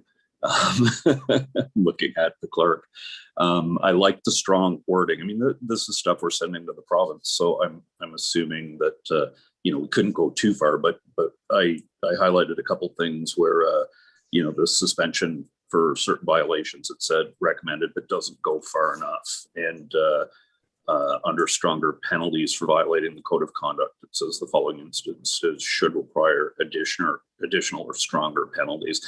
I think that's about as far as you could go with wording to the province. And I quite like that because I don't think that there's enough currently in the way of deterrence for council's behavior. So I think this went as far as the clerk could go on recommendations to the province. And I just wanted to, through you to the clerk, just to verify, I think we had talked previously that sometime in the fall, we're going to be looking at our own procedural bylaw, code of conduct, and maybe social media policy for any updates that we might want to. That's correct. Okay. So yeah, I'll if you'd like, I'll put this on the table, but I love it the way that it is. I think it was a great job. Thank you. Councillor Doherty. Thank you, Mayor, and I'll echo Councillor Berman's comments in regard to this very thorough report and very good use of the findings and recommendations of our judicial inquiry. There was two items that occurred to me as I reviewed this, and now in retrospect, they may not be directly related to code of conduct. However, because they're important, I'm going to bring them up anyway. So the first would have to do with whistleblower protection for staff. Now, I understand that we have built in or requested to be built in a number of protections and guidelines for staff council relations. However, whistleblower protection is from a very specific circumstance, and I think it needs to be made very clear at the municipal level and at the Municipal Act level how important it is that staff should be protected should a significant violation of process procedure occur in town hall, that it should be brought to the public or to the attention of the public and council without any fear whatsoever of any retribution whatsoever. So that's number one. Yeah, we'll deal with that one then. Clerk Thomas. Certainly. In preparing this report, I contemplated that, and that's something that we're looking at in the refining of our HR policies too, about staff's code of ethics and whistleblower protection for staff. But I think there is a potential that we can at least include that comment in this. As much opportunity as we have, because I think the majority of us agree about the importance of this, especially after the judicial inquiry report. So it definitely wouldn't hurt the recommendations by adding it. Follow-up, Councillor Doherty. Yes, thank you. That's great. My second comment is in a similar vein, could or could not be incorporated, but I believe that there would be some advantage to mentioning it, because it did figure strongly in the JI report, and that is the establishment of a lobbyist registry. This does have the effect of increasing transparency between providers of various services or proponents and council and staff. Thomas. Certainly. Thank you, Worship. To Councillor Doherty's question here, I would say that that is a completely different section of the Municipal Act that provides for the lobbyist registrar services and function, which is different than the component that looks at Code of Conduct's integrity commissioners. But okay, that's great. Just wanted to make sure I covered it. Very good. Thank you. Those are my questions. So, any other questions or comments? Seeing none, before I do put the resolution on the floor, I had a few comments of my own, and this is a strong report, and it's not an easy thing to condense 800 pages and 900 recommendations, or however many recommendations there were, 340 maybe. Yeah, but I did have a couple of points, and the one we talk in here about the training for the integrity commissioners, and I'm very much in support of a unified basic code of conduct that individual councils could add to but not subtract from, as you've suggested. But I don't see any comment about training for municipal councillors. And if we had a unified basic code of conduct province-wide, it seems to me that there'd be a real opportunity for there to be province-wide training like we get for water treatment as a result of the Walkerton inquiry. And I know in Justice Morocco's report, recommendations 17 through 69 relate to codes of conduct. And in particular, 58 and 59 talk about training. And I'm wondering if there's an opportunity here to emphasize the importance of there being training for council members, because preventative action is clearly far better than having to take corrective action after the mistakes have been made. So I'm wondering if that's a possibility. Go ahead, Sarah. Certainly, it wasn't elaborated on in too much detail, and it was one of the responses to question 4 about what should be included in code of conduct. And we definitely agree, training and professional development requirements or expectations, and we can be, specific to, training on codes of conduct, in that provision. But we wanted it to be sure that there was an expectation that is set out within codes of conduct across the province that everybody is mandated to be taking training and seeking professional development opportunities. But we can definitely elaborate on that if council is supportive. Okay. And I think mandated is the key term there. We are required to take our water certification, and we're issued certificates to show that we've done that. And there's plenty of opportunities through the Walkerton Water Facility Center to do additional training. And I would love to see the province create an ethics and code of conduct training session protocol for municipal council members. So I don't know if that requires an amendment, Clerk Almus, or any action by me, or if that, how do you want to proceed on that? Certainly, Worship. If you want to do them separately, we have the amendment from Councillor Doherty to add the whistleblower protection comments. And then if you want to add yours to ensure that code of conduct training is mandated, we can do them separately or together. Okay, well, why don't I do this? I'll get the resolution on the floor, and then we'll deal with Councillor Doherty's amendment, and then I will pass the chair to Councillor McLeod to put my amendment on the floor. So the resolution reads that staff report C 2021-13 Municipal Codes of Conduct consultation be received, and the Council of the Corporation of the Town of Collingwood call upon the province to update the Municipal Act with the Collingwood amendments outlined in this report, and support and endorse a submission to the province as recommended herein. And further, the council directs staff to submit prior to the province's July 15 deadline, prior to the council ratification date at the next regular council meeting. Can I get a mover and a seconder? Councillor Berman and Councillor Madigan. So we've got that on the floor. And then Councillor Doherty, you had an amendment with respect to whistleblower protection. And I note that I think recommendation 55 of Justice Morocco's report talks about including that in code of conduct for any retaliation or reaction by a council member to a witness or complainant. So if I can get a mover for Councillor Doherty's amendment, we'll get that on the floor. Councillor Berman, are there any questions or comments with respect to Councillor Doherty's amendment?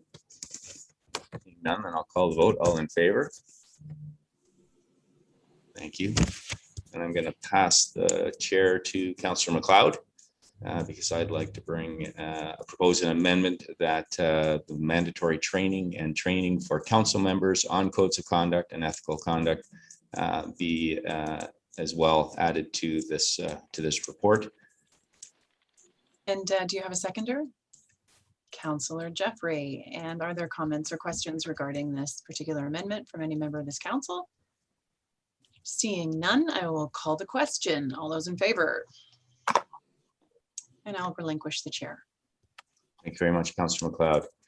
So then we'll get to the vote on the main motion, which was, I think, moved by Councillor Berman, seconded by Councillor Madigan. We've had good discussion, so I'll call the vote.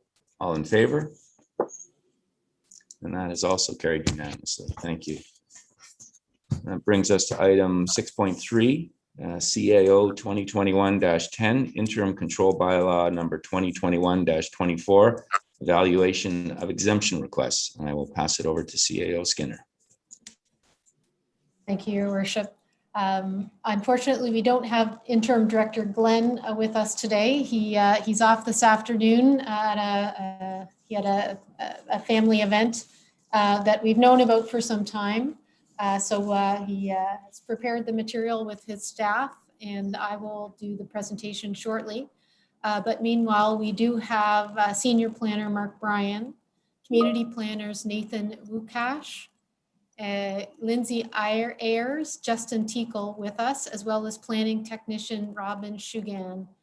So should there be questions from council or others on specific developments, we have all the firepower on board to make sure your questions are addressed today. And we also have Chief Building Official Greg Miller on the line should any of your questions relate to building permits.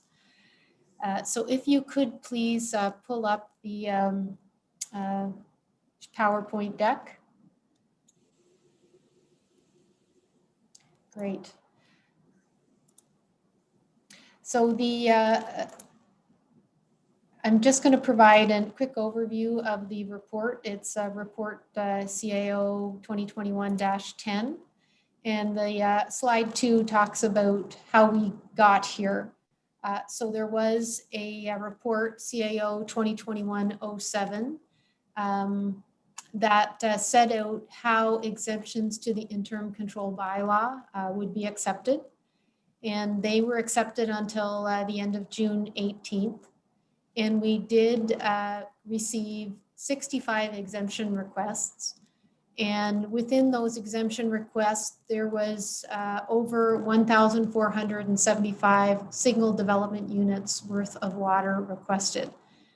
And I just want to give people a friendly reminder that the interim control bylaw sets up a pause in development during which we will carry out a land use planning study. So what council is being asked to look at today is simply the request for exemption that would happen immediately while the study is ongoing. So certainly once the study is over, there will be other opportunities, and that is the intent, in fact, that council would have all the information to make further water allocations with the benefit of the study following the interim control bylaw. So slide 3 is the exemption criteria and the analysis. So we did look at all the criteria that were set out and suggested by staff and established by council in the previous report. And we do thank the developers and the development industry and their planning consultants who provided information on how each development would or wouldn't address the criteria. And I won't forget all the homeowners who provided the same type of information for the single infill lots or the changes to individual homes. And we looked at those criteria in the near, mid, and longer term. And in applying the criteria, as we, and I say we, mostly the staff I just mentioned and interim director Glenn, specifically looked at if there was a component of affordable housing. We know that that's a priority in our community. And we looked at particularly proposals that didn't require any additional water allocation. We looked for items where all that was required was a building permit, and then it could be issued and constructed during the period of the interim control bylaw. So the interim control bylaw has been set up for a year, so it would be over in April 2022, preferably earlier. And also whether the proposal was for a site plan approval that was advanced to the point of being ready for recommendation to council for approval in the short term. So we looked at everything, but we did narrow down on the items that, that fulfilled those 4 bullet points I just went over. Slide 4, please, the next slide. So we did particularly look at things beyond residential housing, things that would help to provide a full, complete community, because we do have a relatively healthy spate of residential options that you would see in the list of recommended exemptions today. But if pending further review, there are any industrial, commercial, or institutional ICI projects that only require site plan approval and can demonstrate that they don't need additional water, staff would certainly want to bring those forward to council for a subsequent exemption. And likewise, should there be over the rest of July or August, other items such as secondary units in houses, we would ask that people also continue to bring those types of applications forward. Anyone who's already provided an application can rest assured that it will continue to be at the front of mind for staff, and they won't need to resubmit unless there's something that's changed about their application. And we will continue with our planning staff to review any development applications. So these are not just exemption applications, but any type of development application, for example, a change to a zoning bylaw, plans of subdivision, that type of thing. However, it is not our intention to bring those recommendations to council for a council decision until the completion of the study, unless there's some other criteria such as an intention to allocate water. But we do hope that we will bring a number of developments right up to that point where we can move forward with council recommendations. So we want to keep high priority complete community projects moving to the extent it is possible. And we want to work with our local developments and developers and our local engineers on a good approach to this, this work. And next slide, number 5, please. So the results of the evaluation are set out in the report. The link is provided on the town's website. This is just a high-level summary. We had 5 exemptions where there was a change of use, but no additional water was required that have been recommended. And there's no single development units of water allocated to them. We had 1 change of use that required additional water. We have a 25 exemptions for consideration that are recommended for a total of 118 units of water, 118.4 single development units worth of water. We have 4 developments that are site plan approval ready that would use up 162.3 single development units of water. And based on conversations from council previously, we have put a reserve aside for a future town project for affordable housing.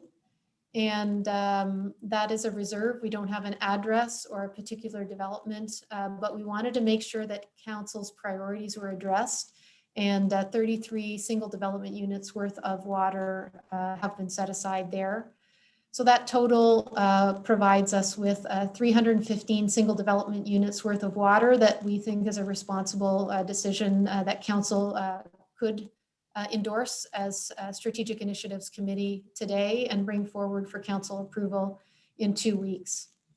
And the summary at the bottom of this slide shows that 89 of the units are in greenfield, 173 are infill inside our built boundary, and there's 20 for non-residential, industrial, commercial, and institutional uses, plus the 33 put aside for affordable housing, which we couldn't put in one of those categories yet because we weren't sure if it would be greenfield or inside the built boundary.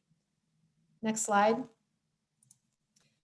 You'll see in this slide, it's just a map showing where we have recommended, which are green or not at this time during the exemption process, recommended water allocations. And there is a good distribution across the full community. And finally, on the last slide, which is slide 7, I did want to talk about the remaining water supply a little. We had at the beginning of this calendar year, as of the end of last year, before we really knew we were going to have some constraints, about 1,091 single development units available for allocation in our constrained season, which is the winter. And then before council's ICBL decision, there was 119 units used. We used 106 with council's decision in June to permit 2 residential developments to proceed forward right away. And with the recommendation today, should you endorse it, there would be a further 315 units used. So what that would mean is that of the 1091 we started with, we'd have 551 remaining.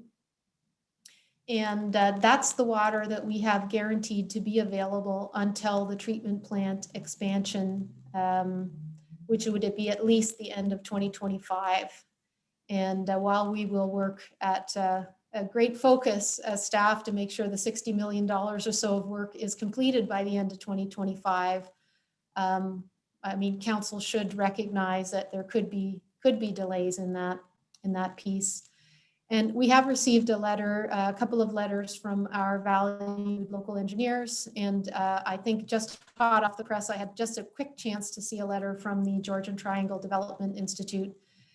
And there was some question in those letters about whether council should go forward and allocate more water at this time. And we do think that more water will hopefully become available. There's some engineering solutions that the engineers suggested to us, and we are actively pursuing with chlorine dosing, with additional advanced ultraviolet treatments, for example. And but however, that is not yet guaranteed. We do hope we'll get water from other municipalities, not yet guaranteed. So we do think this is a responsible recommendation to council right now during the study period, and brings us up to about in the range of half of the water that council has guaranteed to have available until 2025. We don't know if additional exemptions will be required during the study period, and the study schedule should be known in the next week or so.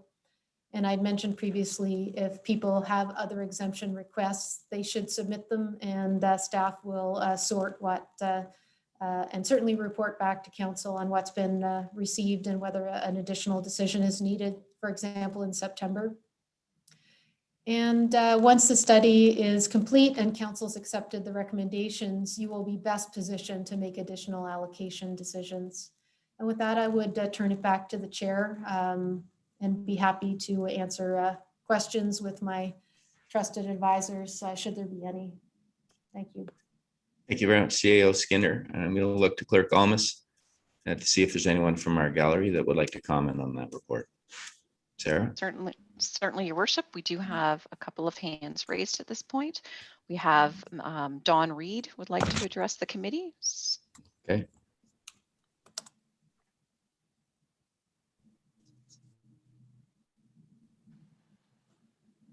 Okay, I'm there. I can hear you. Welcome, Mr. Reed. If you speak up a little, that's better. Okay. Yep. All right. Good afternoon, Mr. Mayor, councilors, staff. I'm speaking on behalf of my wife, Marilyn, and myself. We're at 12 Niagara. I've been here before, so it's getting kind of cozy. Anyway, we support the report. We made it on the list, so we're pretty happy about that. Obviously, the adoption of the ICBL regarding the growth in water and wastewater capacity has created obstacles for people that are in the process of developing and building. So we were caught under that. And this exemption process certainly helps to address some of those obstacles. We are still at the consent application stage right now, and we're awaiting the opportunity to go forward to the Committee of Adjustment, and we're fully prepared to move ahead should we get this exemption. And we originally submitted in February, and we were scheduled to be heard on the 25th of March of this year, and we've been waiting ever since. At the last Strategic Initiative Standing Committee meeting held on May 31st, we represented ourselves as citizens seeking guidance from you regarding the potential obstacles holding back our development. Mayor Sanderson, you directed our concerns directly to Director Farr during the meeting, and Director Farr invited me to contact him directly. So I wanted to report to you that I did follow up on that, and Director Farr did we did have a long conversation. He actually donated quite a bit of his time, including on his last day of work with the town. So it was very much appreciated. And he highly recommended that we go ahead and apply for the exemption. So we have gone ahead and done that. So thank you, Mayor Sanderson, for that. And a special thanks to Director Farr, because he really did, I think, go the extra mile, taking the time. If we get the ICBL exemption proposed today, we will continue to move forward with our project. And so once again, we do support this report. And I'd like to thank again the committee and the staff working hard and extra hours with all this and trying to deal with this, stick handling. And a shout out to our planner, Kristen Rene, and also a shout out to Robin Shugan in planning. So that's all we have to say. Thank you. Thank you very much, Mr. Reed. All right, Sarah, we have others from the gallery today. Certainly, just a reminder for our attendees, if you would like to address the standing committee, please press the raise your hand function or *9. We do have Mr. Matt Pretty would like to address the standing committee.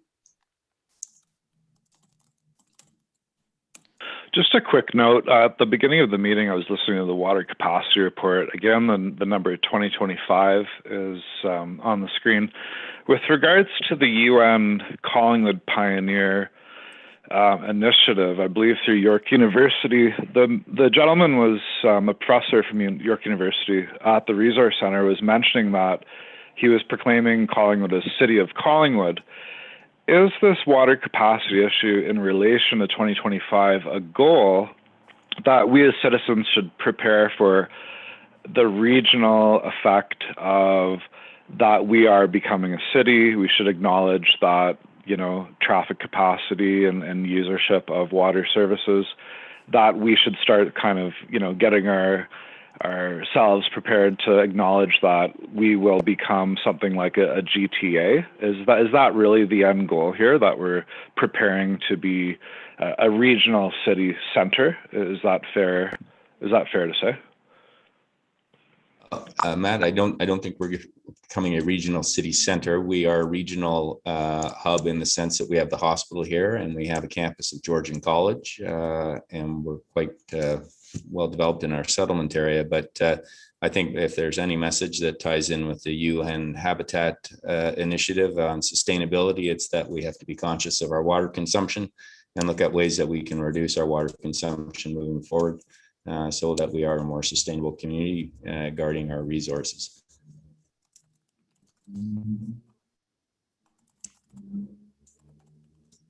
All right, Sarah, do we have others in the audience? Yes, Your Worship, we have David Hirsch. Mr. Hirsch? And Mr. Hirsch, you might have to unmute yourself as well. How's that? Yeah, we can hear you now. Go ahead. Afternoon, Your Worship, Mayor Saunderson, and honorable members of council. I'm the president of Brandy Lane Homes. I'm the developer of the Wildwood Creek project on Vacation Inn Drive.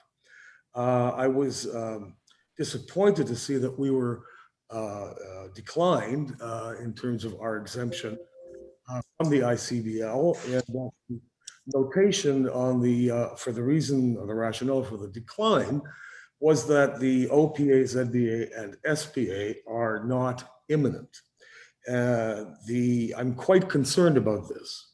We have been in process with the town of Collingwood and its partner agencies for this project for 38 months. We are in limbo. We have no approvals whatsoever. In our other two projects that we delivered in the last number of years, both Wildwood and Wildwood Cove, our development approval time from application to registration of the site plan was 14 to 15 months. So we are well over double the time that we were led to believe, in any event, that the town would be approving our project. I'm very concerned that the development review will continue, but that no recommendations can be made to council until completion of the land use study. The information that we received over the course of the last number of months is that the reports for the OPA and ZBA are, if not finished by now, are near completion, and the report on the SPA is also near completion. So I don't know if the information we've been receiving from the town and from our planning consultants and engineering firms is correct or not. I wanted to also note that the plant extension, plant completion of 2025 is some time away for a project that was applied for over 3 years ago. Finally, I wanted to inform you all, honorable members of council, that we are indeed downzoning this project. It is zoned for hotel commercial use and would have required water and could have applied for site plan approval in an instant for significantly more units in terms of as hotel rooms.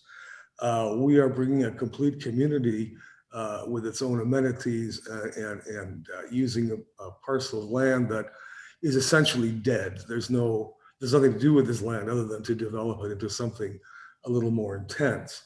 We have a good reputation in the town. We are good corporate citizens. We have complied with every single request, some of which we felt were quite onerous, but we have done so. I have spent well into the millions now on consultants and reports and so on for this project. And I would ask that you reconsider the recommendation of not exempting this project. It is true that we will unlikely be using water in the next year leading up to next April. However, we're very anxious about the approvals process and that we have a finally approved site plan registered so we can get started the moment that that has been passed and agreed upon and approved by the town of Collingwood. And that is my deputation. Thank you. Thank you very much, Mr. Hirsch. And we have your comments. Thank you. And there's Sarah? no further individual wishing to speak, Your Worship. All right. Then I will look to council for questions and comments, and then we will put the resolution on the floor. First, I have Councillor Jeffrey. Go ahead, Councillor. Thank you, Mayor Saunderson. So through to CAO Skinner. So I've heard our comments that we wish to engage and have been engaging with the engineering and development industry at large. And then we did receive a letter. So I'm getting this angst that while we're speaking, maybe we're not listening, or maybe I don't have the information to hear. I think these exemptions are really important for a lot of things. So I guess that would be my first question in terms of, so what information don't I have today that might help me feel better about what the GTDI has had to offer to us in terms of their comments. And would this decision today, in your opinion, negate the things they are suggesting in that letter of July 2nd? Because I know one of the things I heard was about revolving access by developers to in a certain order to maybe a specific number of building permits per location. So I guess I really need to have a better understanding of that for the decision today. And I had another question, and maybe I'll think of it while you're answering that one. Thank you. Okay, I'll look first to CAO Skinner on that, please. All right, thank you, Your Worship, and through you to Councillor Jeffrey. Two things come immediately to mind. I haven't had enough time to digest the GTDI developers letter. I do remember in it did talk about supporting the engineers letter from several local engineering firms to council. And in the engineers letter, it talks about whether council should in fact release more water at this time, given that we may get water back from other municipalities, that the engineers have been providing some suggestions to us on how we and our consultants could potentially find more water earlier, or even that we could dip into the factor of safety, that we have reserved the 5% of the water availability sooner. And my perception of the letter is that they're not disagreeing with the decision we're asking council to make. So they're not saying don't allocate the water that we're recommending, but they're suggesting potentially that council could allocate even more water. And the reason that staff have not made that recommendation right now is because we think it best positions council if you get the results of your study first. So pretty much everybody who is truly ready to go has been given an exemption. And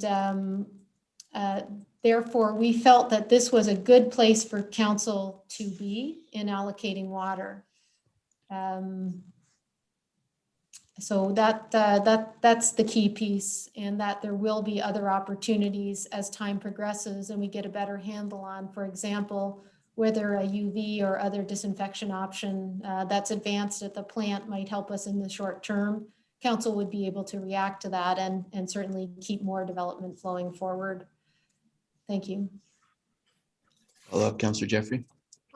Thank you, Mayor Saunderson. So just one, then my other question was about phasing within the 315 that I think were fully approved site plans on your chart there. Do those include some sort of phasing over the years, or those aren't all for this construction period? CAO? Yes, these are almost all for this construction period. So they're the ones that really would need to proceed during the interim control bylaw right now to construction and to being hooked up in order not to be held back. Other developments that are not currently recommended are just simply not recommended to go forward during the interim control bylaw. So we'll proceed on paper with our good planning staff who are here. You can see their faces now, right up to the next decision for a planning approval. So some things will also be proceeding on paper. So I'm going to look to, and I think one of the authors of the report helping to summarize that was Nathan Ubash. I think I'm not sure I said that correctly. You can confirm, but there are construction, I believe, in 21, 22, and 23, but largely in 21 and early 22. Is that correct? Thank you, CAO Skinner, and to council. That's right. The 315 units that are suggested for exemption right now would be able to proceed during the period of the ICBL. And so that's the focus of the immediate recommendations is ones that are ready to go, basically. Follow-up, Councillor. Yeah, thank you very much for the clarifications. Thank you. Council, other questions and comments? Councillor Doherty. Thank you very much, Mr. Mayor.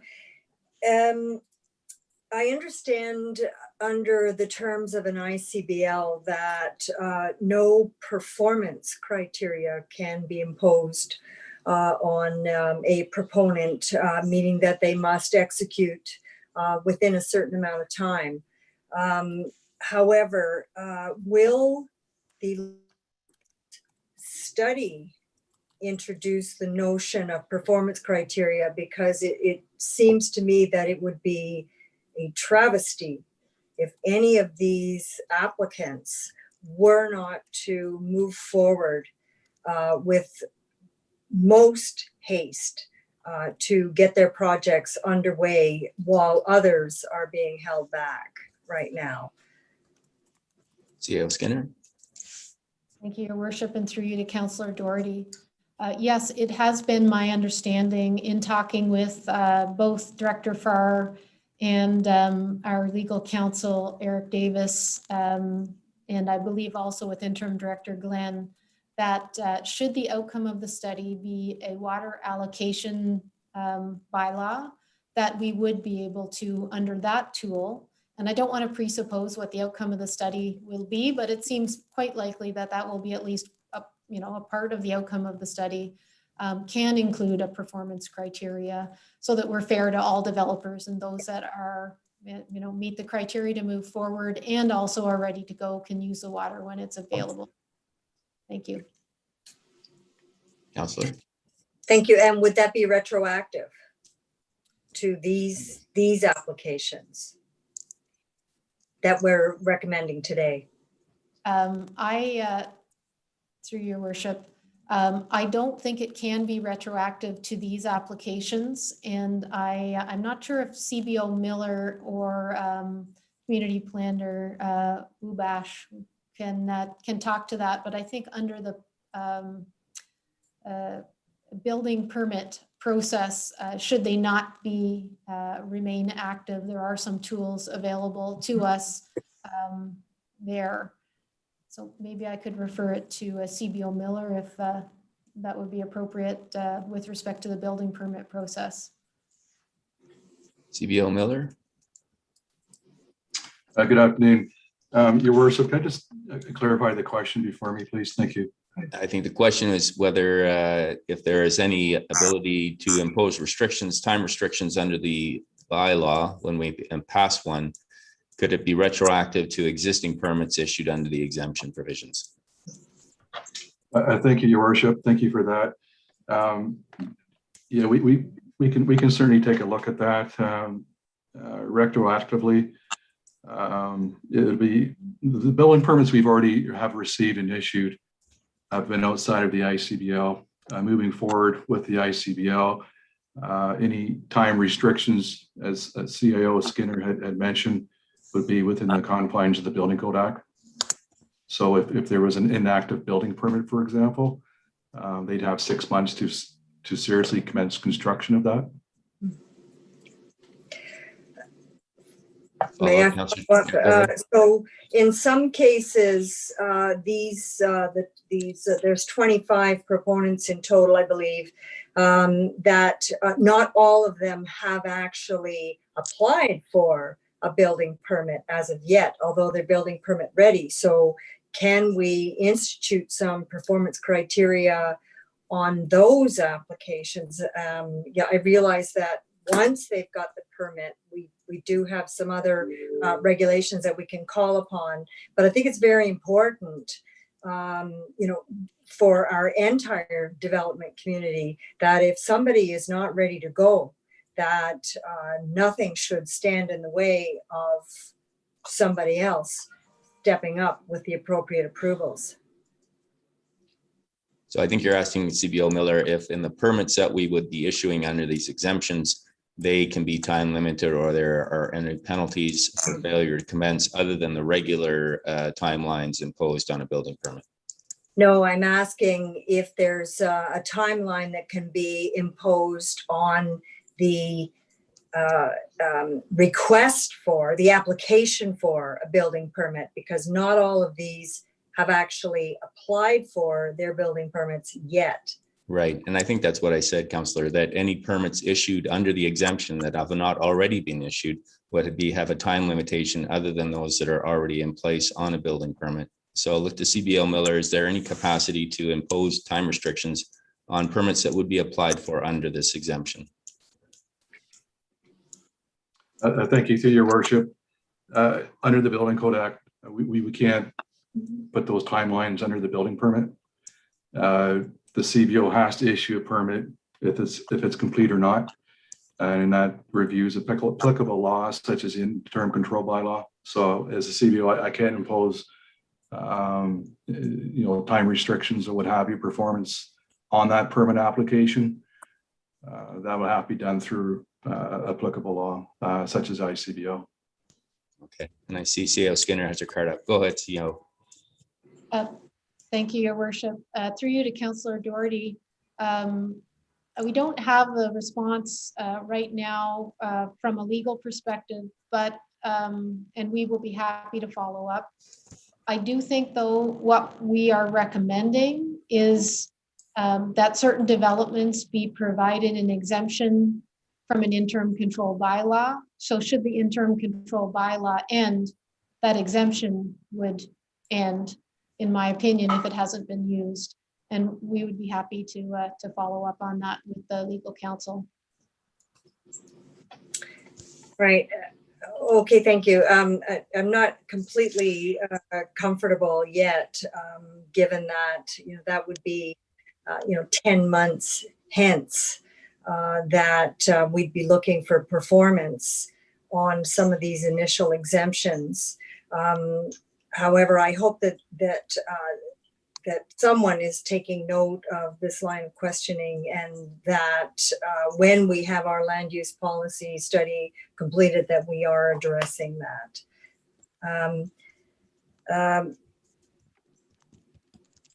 I did have another question. It's completely jumped out of my head, so you can move on to the next one. I'm sure it'll come back. All right. Thank you, Councillor. Councillor Hamlin. Thank you, Mr. Mayor. I just wanted to do a bit of a follow-up on Councillor Doherty's question, because I thought it was a good one.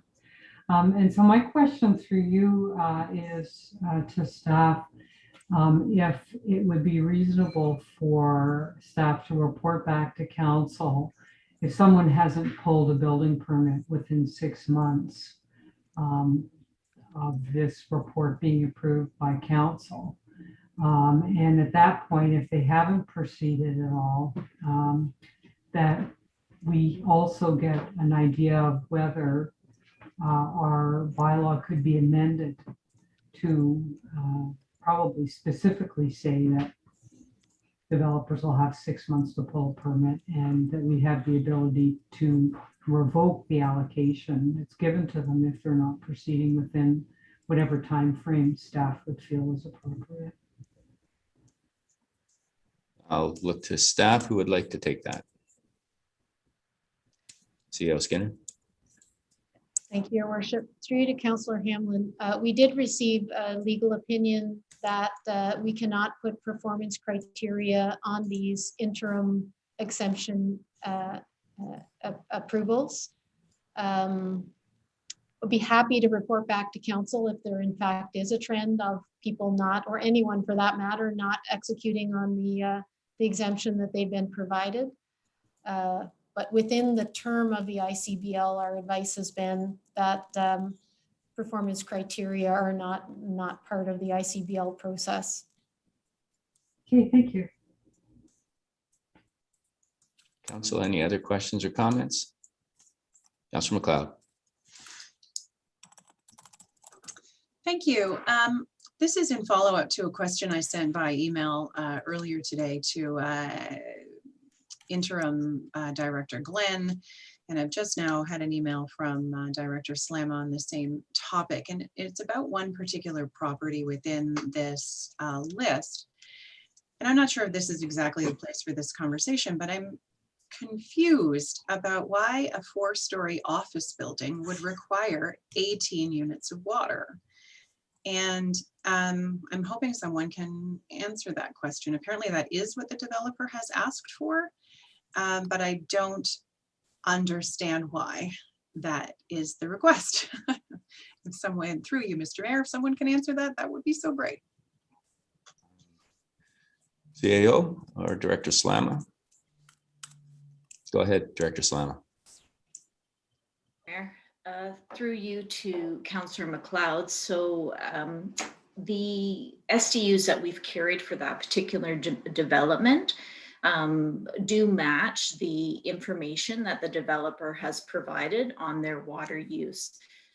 So I didn't have time to look at, to pull up some information on their building in particular to get an idea of how that water use compares to a typical 4-story kind of office building.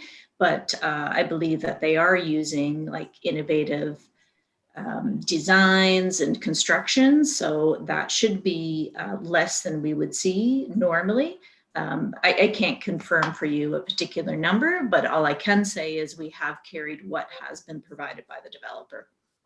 It's possible maybe one of the planners who's familiar with the file might be able to add some comment. I see Planner Ayer's hand up. Go ahead, Lindsay. Thank you, Your Worship. Through you to Councillor McLeod. Although the predominant use of the building will be a commercial business office, I just want to remind the committee that it is in the downtown core and there is a wide range of permitted uses in the downtown core. So it is possible that a cafe or retail or other uses may be on the ground floor.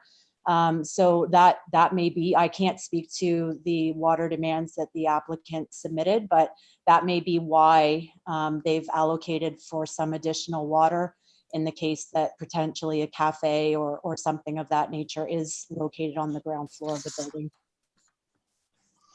Follow up, Councillor.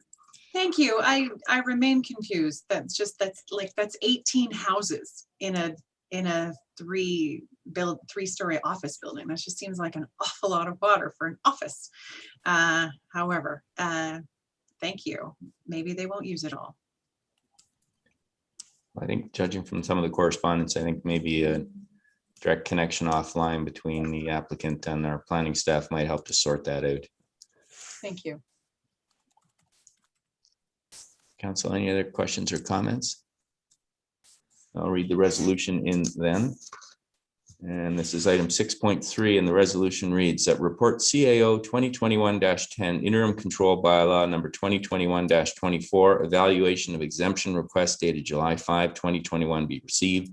And further, that the following lands identified on Appendix C be exempt and from the provisions of the interim control bylaw, ICBL number 2021-24, and added to the bylaw Schedule A. And further, that any exemption request received, as well as the remainder of the submitted exemption request, be processed and reviewed and held for council approval until the completion of the study and recommendations implemented. Can I get a mover and a seconder for that, please? I've got Councillor Madigan, then Councillor Berman. We've had good discussion. My one comment before I do call the vote is that I'm encouraged to see the ongoing discussion and input from our local engineering committee, as well as our development committee, like the community, like the GTDI. And I'm also very encouraged that we're looking at ways to implement mitigation strategy, either through an increased contact tank or through UV disinfection. That's going to help to get rid of our summer-winter differential, and our ongoing discussions so that any way that we can increase our water capacity between now and 2025 will be explored to the very farthest end so that we can help to accommodate the development requirements in our community moving forward. And so with that being said, I'm going to call the vote then. All in favor? I think that's unanimous, but I will ask for opposed, just to be clear. No, that was unanimous. Thank you very much to staff for that thorough report. That brings us to item 6.4, T 2021-11, 2020 Statement of Reserves and Reserve Funds. And I will look for Treasurer Quinlan. We'll get into some financial matters now and picking up on our presentation from Baker Tilly, Sue Bragg at Baker Tilly on our audit. So go ahead, Treasurer Quinlan. Thank you, Your Worship, and through you. We do have a short presentation deck to talk through the staff report. There it is. Thank you. So I thought we'd start off by going through the terms reserve and reserve funds. So it's very these two terms mean. I think members of council are fully aware, but I think it's helpful sometimes these terms are used interchangeably, but in fact, the two are very separate and distinct things. So I'll ask for next slide, please. So reserves are basically a general accumulation of net revenue. They're generated through our net surplus or deficit that occurs each year. The purpose of these are to support or supplement activities that are normally funded from general revenue. So operational type things that may arise from time to time. I think one of the most important distinctions is that they do not accumulate interest. And a good example of them would be our operating contingency fund that we have or our capital contingency. Reserve funds, in contrast, are segregated and restricted, and they're designed to meet a specific purpose.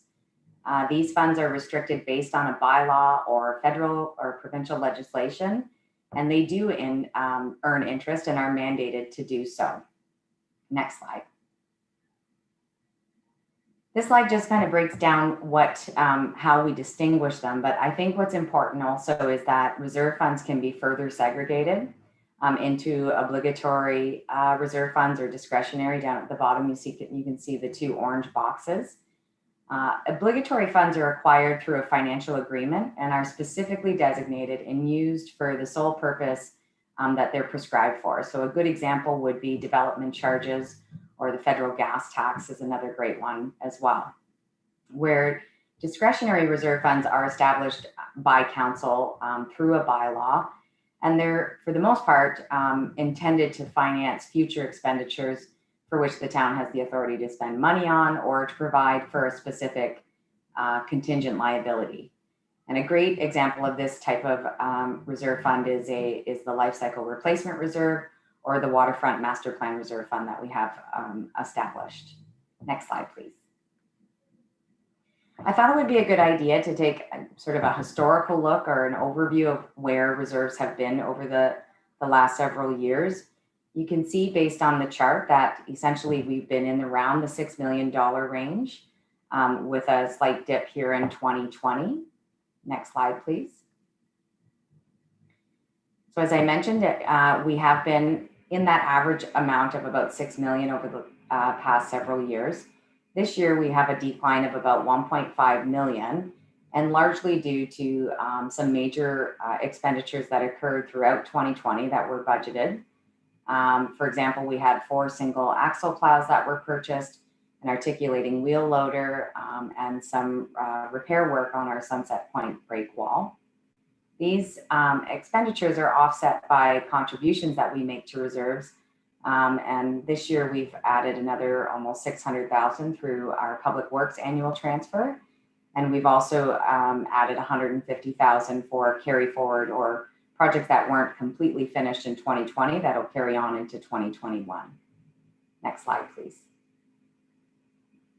This is a historical overview of our reserve funds. I'll draw your attention to the large difference between 2016 and 2017, which is previous to that time frame. The water and wastewater reserve funds weren't included on these financial statements. So you'll see that big gap. You'll also see another big jump between 17 and 18, and that's the accumulation of the sale on Colas Power and the airport. Next slide, please. The decrease this year in our discretionary reserve funds is about 200,000, or just under 300,000, I should say. We have done a lot of major expenditures this year, loads of life cycle projects, Minnesota storm repairs, the Huron stormwater improvements, and some turn lanes at Ontario and Lockhart. Lots of wastewater and water projects, some refurbishment of the wastewater treatment plant as well as the water treatment plant this year, and the sanitary renewal program from Hume to Dillon. Next slide, please.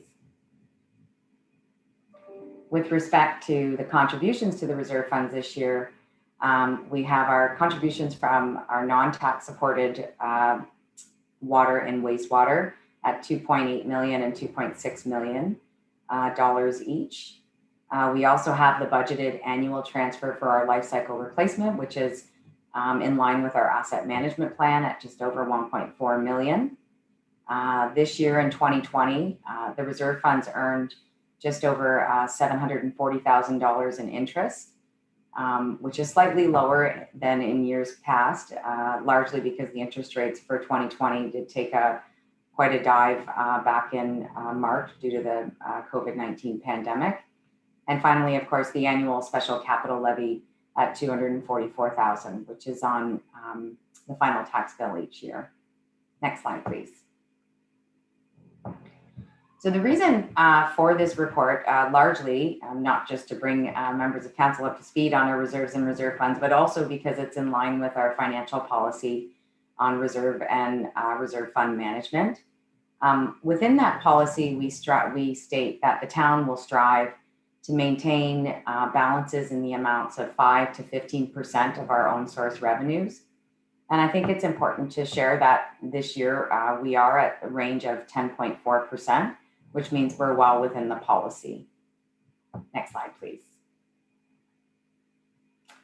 So in our reserve, in that policy that we're speaking about, there's additional direction where it states that we have targeted balances for specific reserve funds. So the next two slides are just kind of showing what those target balances are to be and where we're at in comparison. And we can sort of just talk through what the adequacy of those are. When it comes to reserves, it shows that we're underfunded by about 960,000, and that's largely due to the depletion of our capital and operating contingency funds.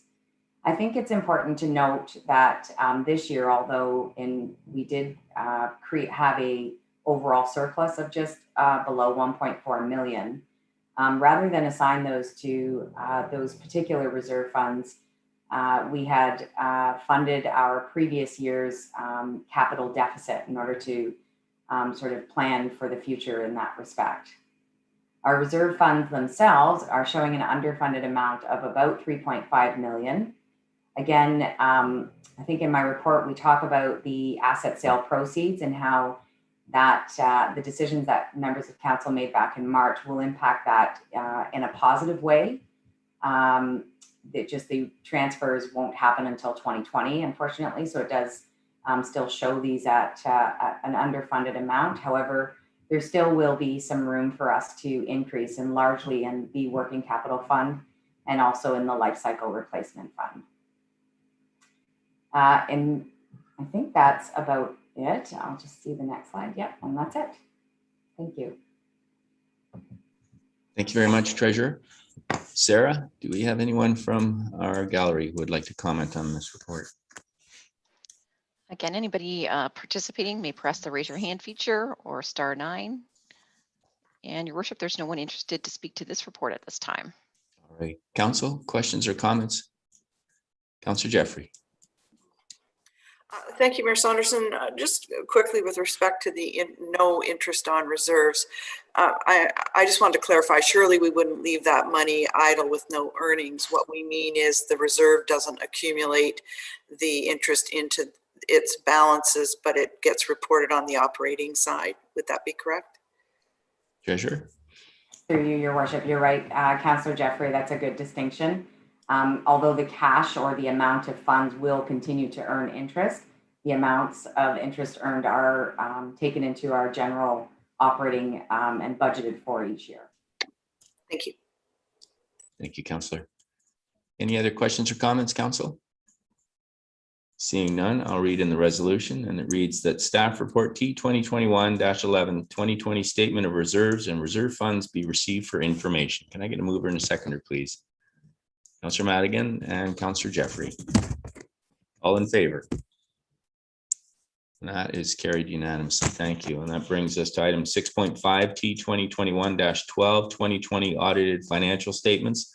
And I'll pass it back to you, Treasurer. Thank you, Your Worship. I don't have a lot to add from what Sue has shared. I think I've included in a report just to walk through the financial indicators. Sue spoke to them quite a bit. I think, you know, in terms of overall, we are quite fortunate here at the town in saying that we are in a sound financial position. I think Sue did a great job presenting where we're at with our statements, and I do greatly appreciate her and her team's work on this. And I would be remiss if I didn't share the great amount of work from my own team, and most notably Jennifer Graham, our Manager of Finance, who's worked so tirelessly to make sure that this information was completed. And we were trying to make sure that we made it in a timely, in a time frame that was suitable. So I do appreciate that. Again, I think overall, we're in a sound financial position. We're really fortunate in that respect. I think an important piece that my team and I are working towards right now is making sure we develop an appropriate long-term strategy, which of course goes hand in hand with our asset management plan. And we are continuing to work on that. And it will help ensure we continue to make the right decisions for the town from a financial perspective. That's all I have. Thank you, Treasurer. That sounds pretty good.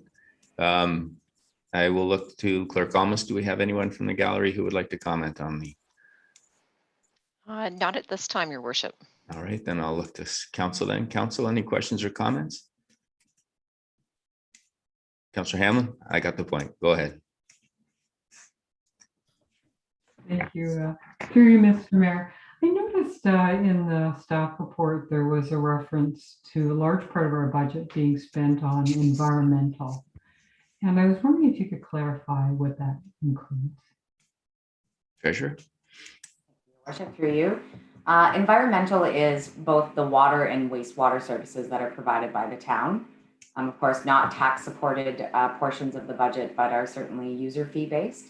And that's what is covered by that term environmental.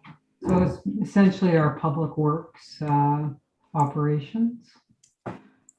Sorry, Your Worship, through you. No, go ahead, please.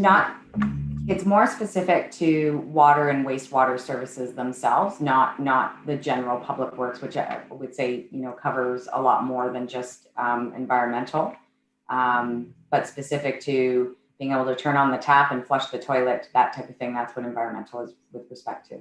Okay, thank you. That makes a lot of sense. And also through you, Mr. Mayor, was I right in seeing that our biggest expense was for the OPP services? Is that, it was described as protection? Treasurer. Through Your Worship, yes. One of the largest expenses for the town is our coverage from the OPP. Okay, thank you. That's very helpful. Council, any other questions or comments? Before I read the motion, and I'd just like to thank Treasurer Quinlan. I know from the county that doing an audit in a virtual world requires a lot more work from our staff. So congratulations to you and your team on working so well with Baker Tilly. And it's good to see that we are in a solid financial position that we have been fostering, I think, since about 2015 moving forward, and that policies we put in back then are paying off now. And we look forward to looking at our long-term financial plan and putting together that strategy, which is essential for the ongoing maintenance of the town. With that said, I will read in the recommendation, and it reads that staff report T 2021-12 2020 audited financial statements be received, and further that the auditor's report 2020 financial statements be received. Can I get a mover and a seconder? Councillor Jeffrey and Councillor Madigan. I will call the vote. All in favor? And that is carried unanimously. Thank you very much. And that brings us to item 7, departmental updates. Are there any departmental updates today, CAO? No, Your Worship, I do not believe we have any departmental updates today. Thank you. Okay, thank you. That brings us then to item 8, which is other business. And I've got Councillor Jeffrey and then Councillor Doherty. Thank you, Mayor Saunderson. Just quickly, I was wondering about when the compensation review was coming to strategic initiatives. My recollection is we did have a consultant, and I thought it was originally planned for the May SIC. I was just wondering if the CAO or the clerk could update us on that. CAO. Thank you, Your Worship. Actually, we do have our HR manager, Melissa McQuaig, here to talk to that item, and I thank the councillor for a heads up on her interest in this topic. All right. Manager McQuaig. Good evening, council members. Your Worship, through you to Councillor Jeffrey. So yes, the compensation review is, I guess, a more complex project than we had initially hoped. And this one was challenging due to staff job descriptions that were out of date, changes in organizational structure, making sure that the consultant found comparators that were accurate and helpful, as well as the additional demands related to COVID on capacity within the HR division. So all meaning that it's taken much longer than anticipated. But department heads have received the initial draft of the non-union ladder chart for comment. It's being finalized now and will be shared with managers and then with all staff. And we're hoping that staff information sessions can be held by the end of July. The council compensation information has been received from the consultant as well, but HR and the CAO have not had an opportunity to review that in depth at all at this point. But we are aiming to present to the September SIC. Thank you. Any follow-up questions, Councillor?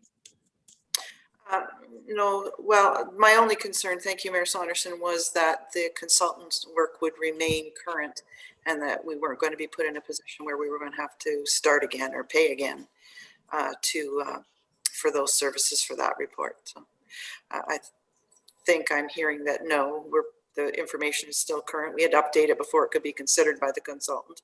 So that answers my question. Thank you. Good, thank you. Thank you. Councillor Doherty.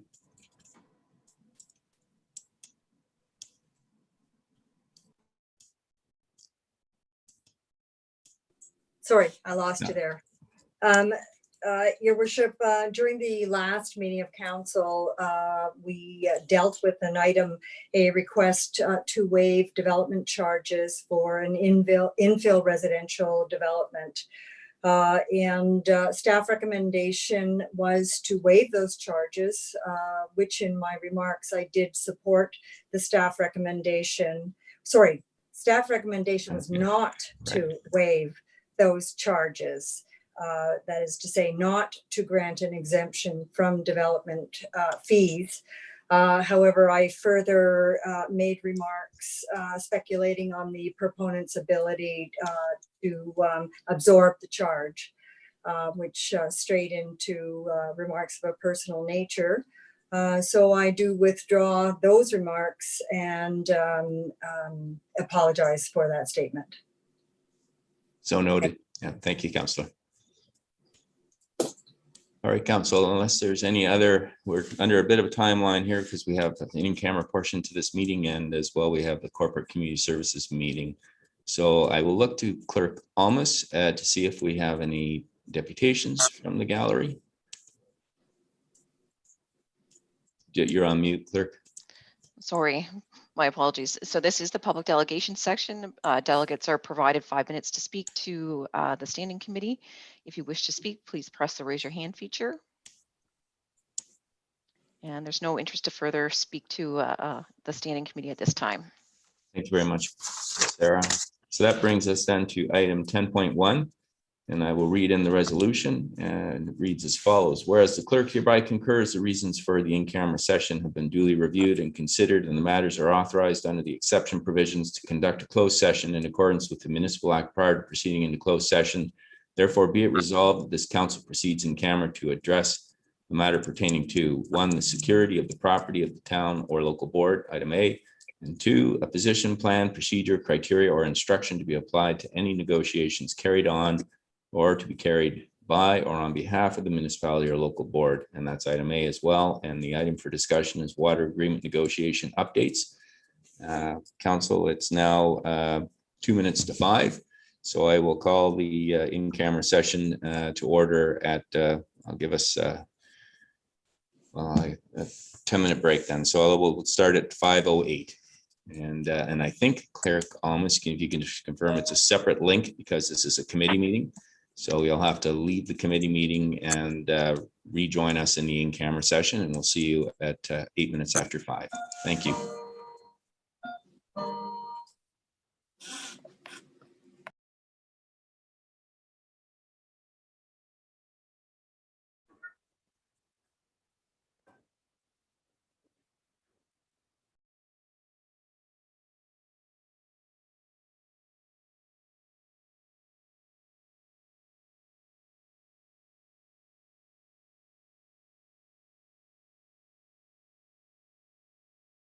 Unanimously, and so now I'll look for a motion to adjourn, please.